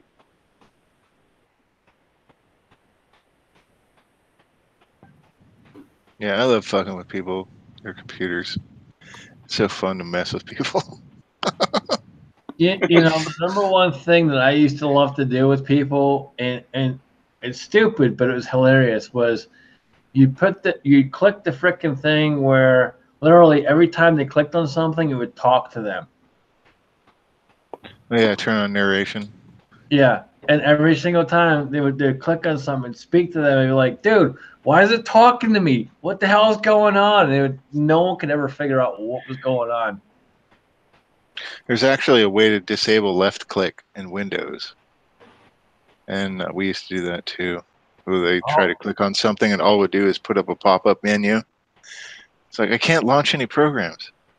Let you try the start menu. Well, it works from there, but I can't click on anything on my desktop. Sorry, man. Sucks to be you. Figure it out. Now, this is you doing your fucking job, right? Well, no, and actually the best part about it is, no, this isn't my fucking job. My job is making sure the entire infrastructure of the company is functioning, not somebody's fucking computer. Yeah. My shit's up here. Let me ask you this. Do you fucking install hinges? No, you run a fucking company. So you're up here. I mean, every now and then I put hinges in, yeah. Well, yeah. When you gotta. And maybe I might help somebody with a computer too, but it's more fun fucking with people than it is to help them out at this point in my career. So if you're asking me if I've ever nail gunned my guys' shoes to the floor while they're on a job site, yeah, I've done that. So if you have never fucked with someone that works for you, you shouldn't own a fucking company. You shouldn't be in charge of a fucking company. yeah, well, I fuck with everybody all the time, pretty much. You have to fuck with people. That is the number one fucking rule. Fuck with everybody. Yeah, you gotta earn your shit around there. I'm sure you're a fucking blast to work for, though, dude. You're a good guy. I try to have fun. And here you go. Cheers. You're a good guy. Cheers, fucker. Cheers to the eagle. Oh god, I almost poured it on my computer. Actually, a bunch of condensation just dripped right into my laptop. Awesome. So if I go off, it's probably just fried. Don't worry about it. Just put it in a pile of rice. It'll be all right. Pour alcohol, rubbing alcohol all over it. That's the secret right there. Pull the battery out, dump water, isopropyl alcohol on it. The alcohol disperses the water, evaporates it. Good to go in the morning. That's the secret right there. There's your $5 tip for the night. I think you're full of shit. I'm not joking. It works every fucking time. How many times you had to do this? The key, oh, you'd be surprised, man. Do a video on it. Yeah. These people fucking destroy shit at work. I can't tell you. So here's the deal. I work for a senior living community, and it's common practice to hire these seniors as part-time workers for any number of positions, but mainly they have them as gate guards. So the community has like 14 different gates, and basically they're manned by these 70 odd-ish, maybe even 80-year-old people, and they have accidents in various degrees. on all kinds of levels, but most of it involves liquids. And you'd be surprised how fucked up they can make a computer. But instead of buying $10 keyboards ad nauseum, literally we'll pull a keyboard, put a new one in, take a bottle of isopropyl alcohol, dump it into a keyboard, turn it upside down, and then turn it upside down again to get all the fucking shit to drain out of it, and then let it sit overnight. Works fucking awesome the next day. Damn, that's Not crazy. joking. All right, I believe you. Whatever. I've always heard if you put them in your oven for like 30 minutes at 450, that shit works good.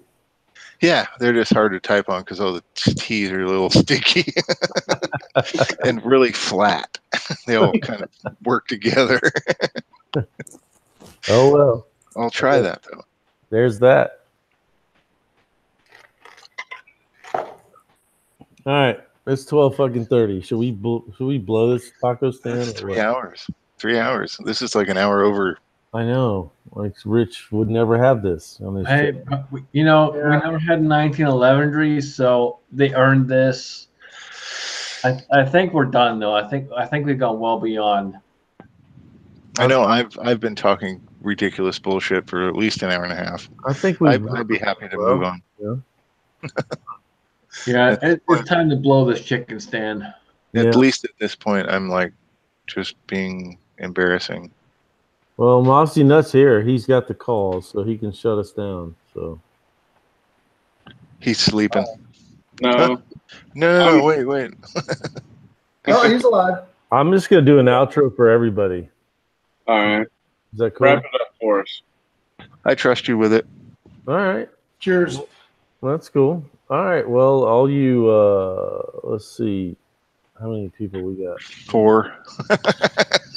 All right. Oh, Alan came in. Now there's 5. There's 17 watching, which means there's about 13 or so people out there watching. All math and stuff. Fuck. Oh, whatever. Fuck it. Anyway, you guys, appreciate you watching. And none of these guys have anything to say, so I'm just going to fucking shut her down. And y'all be good. And if you can't be good at it. And see you on the next one.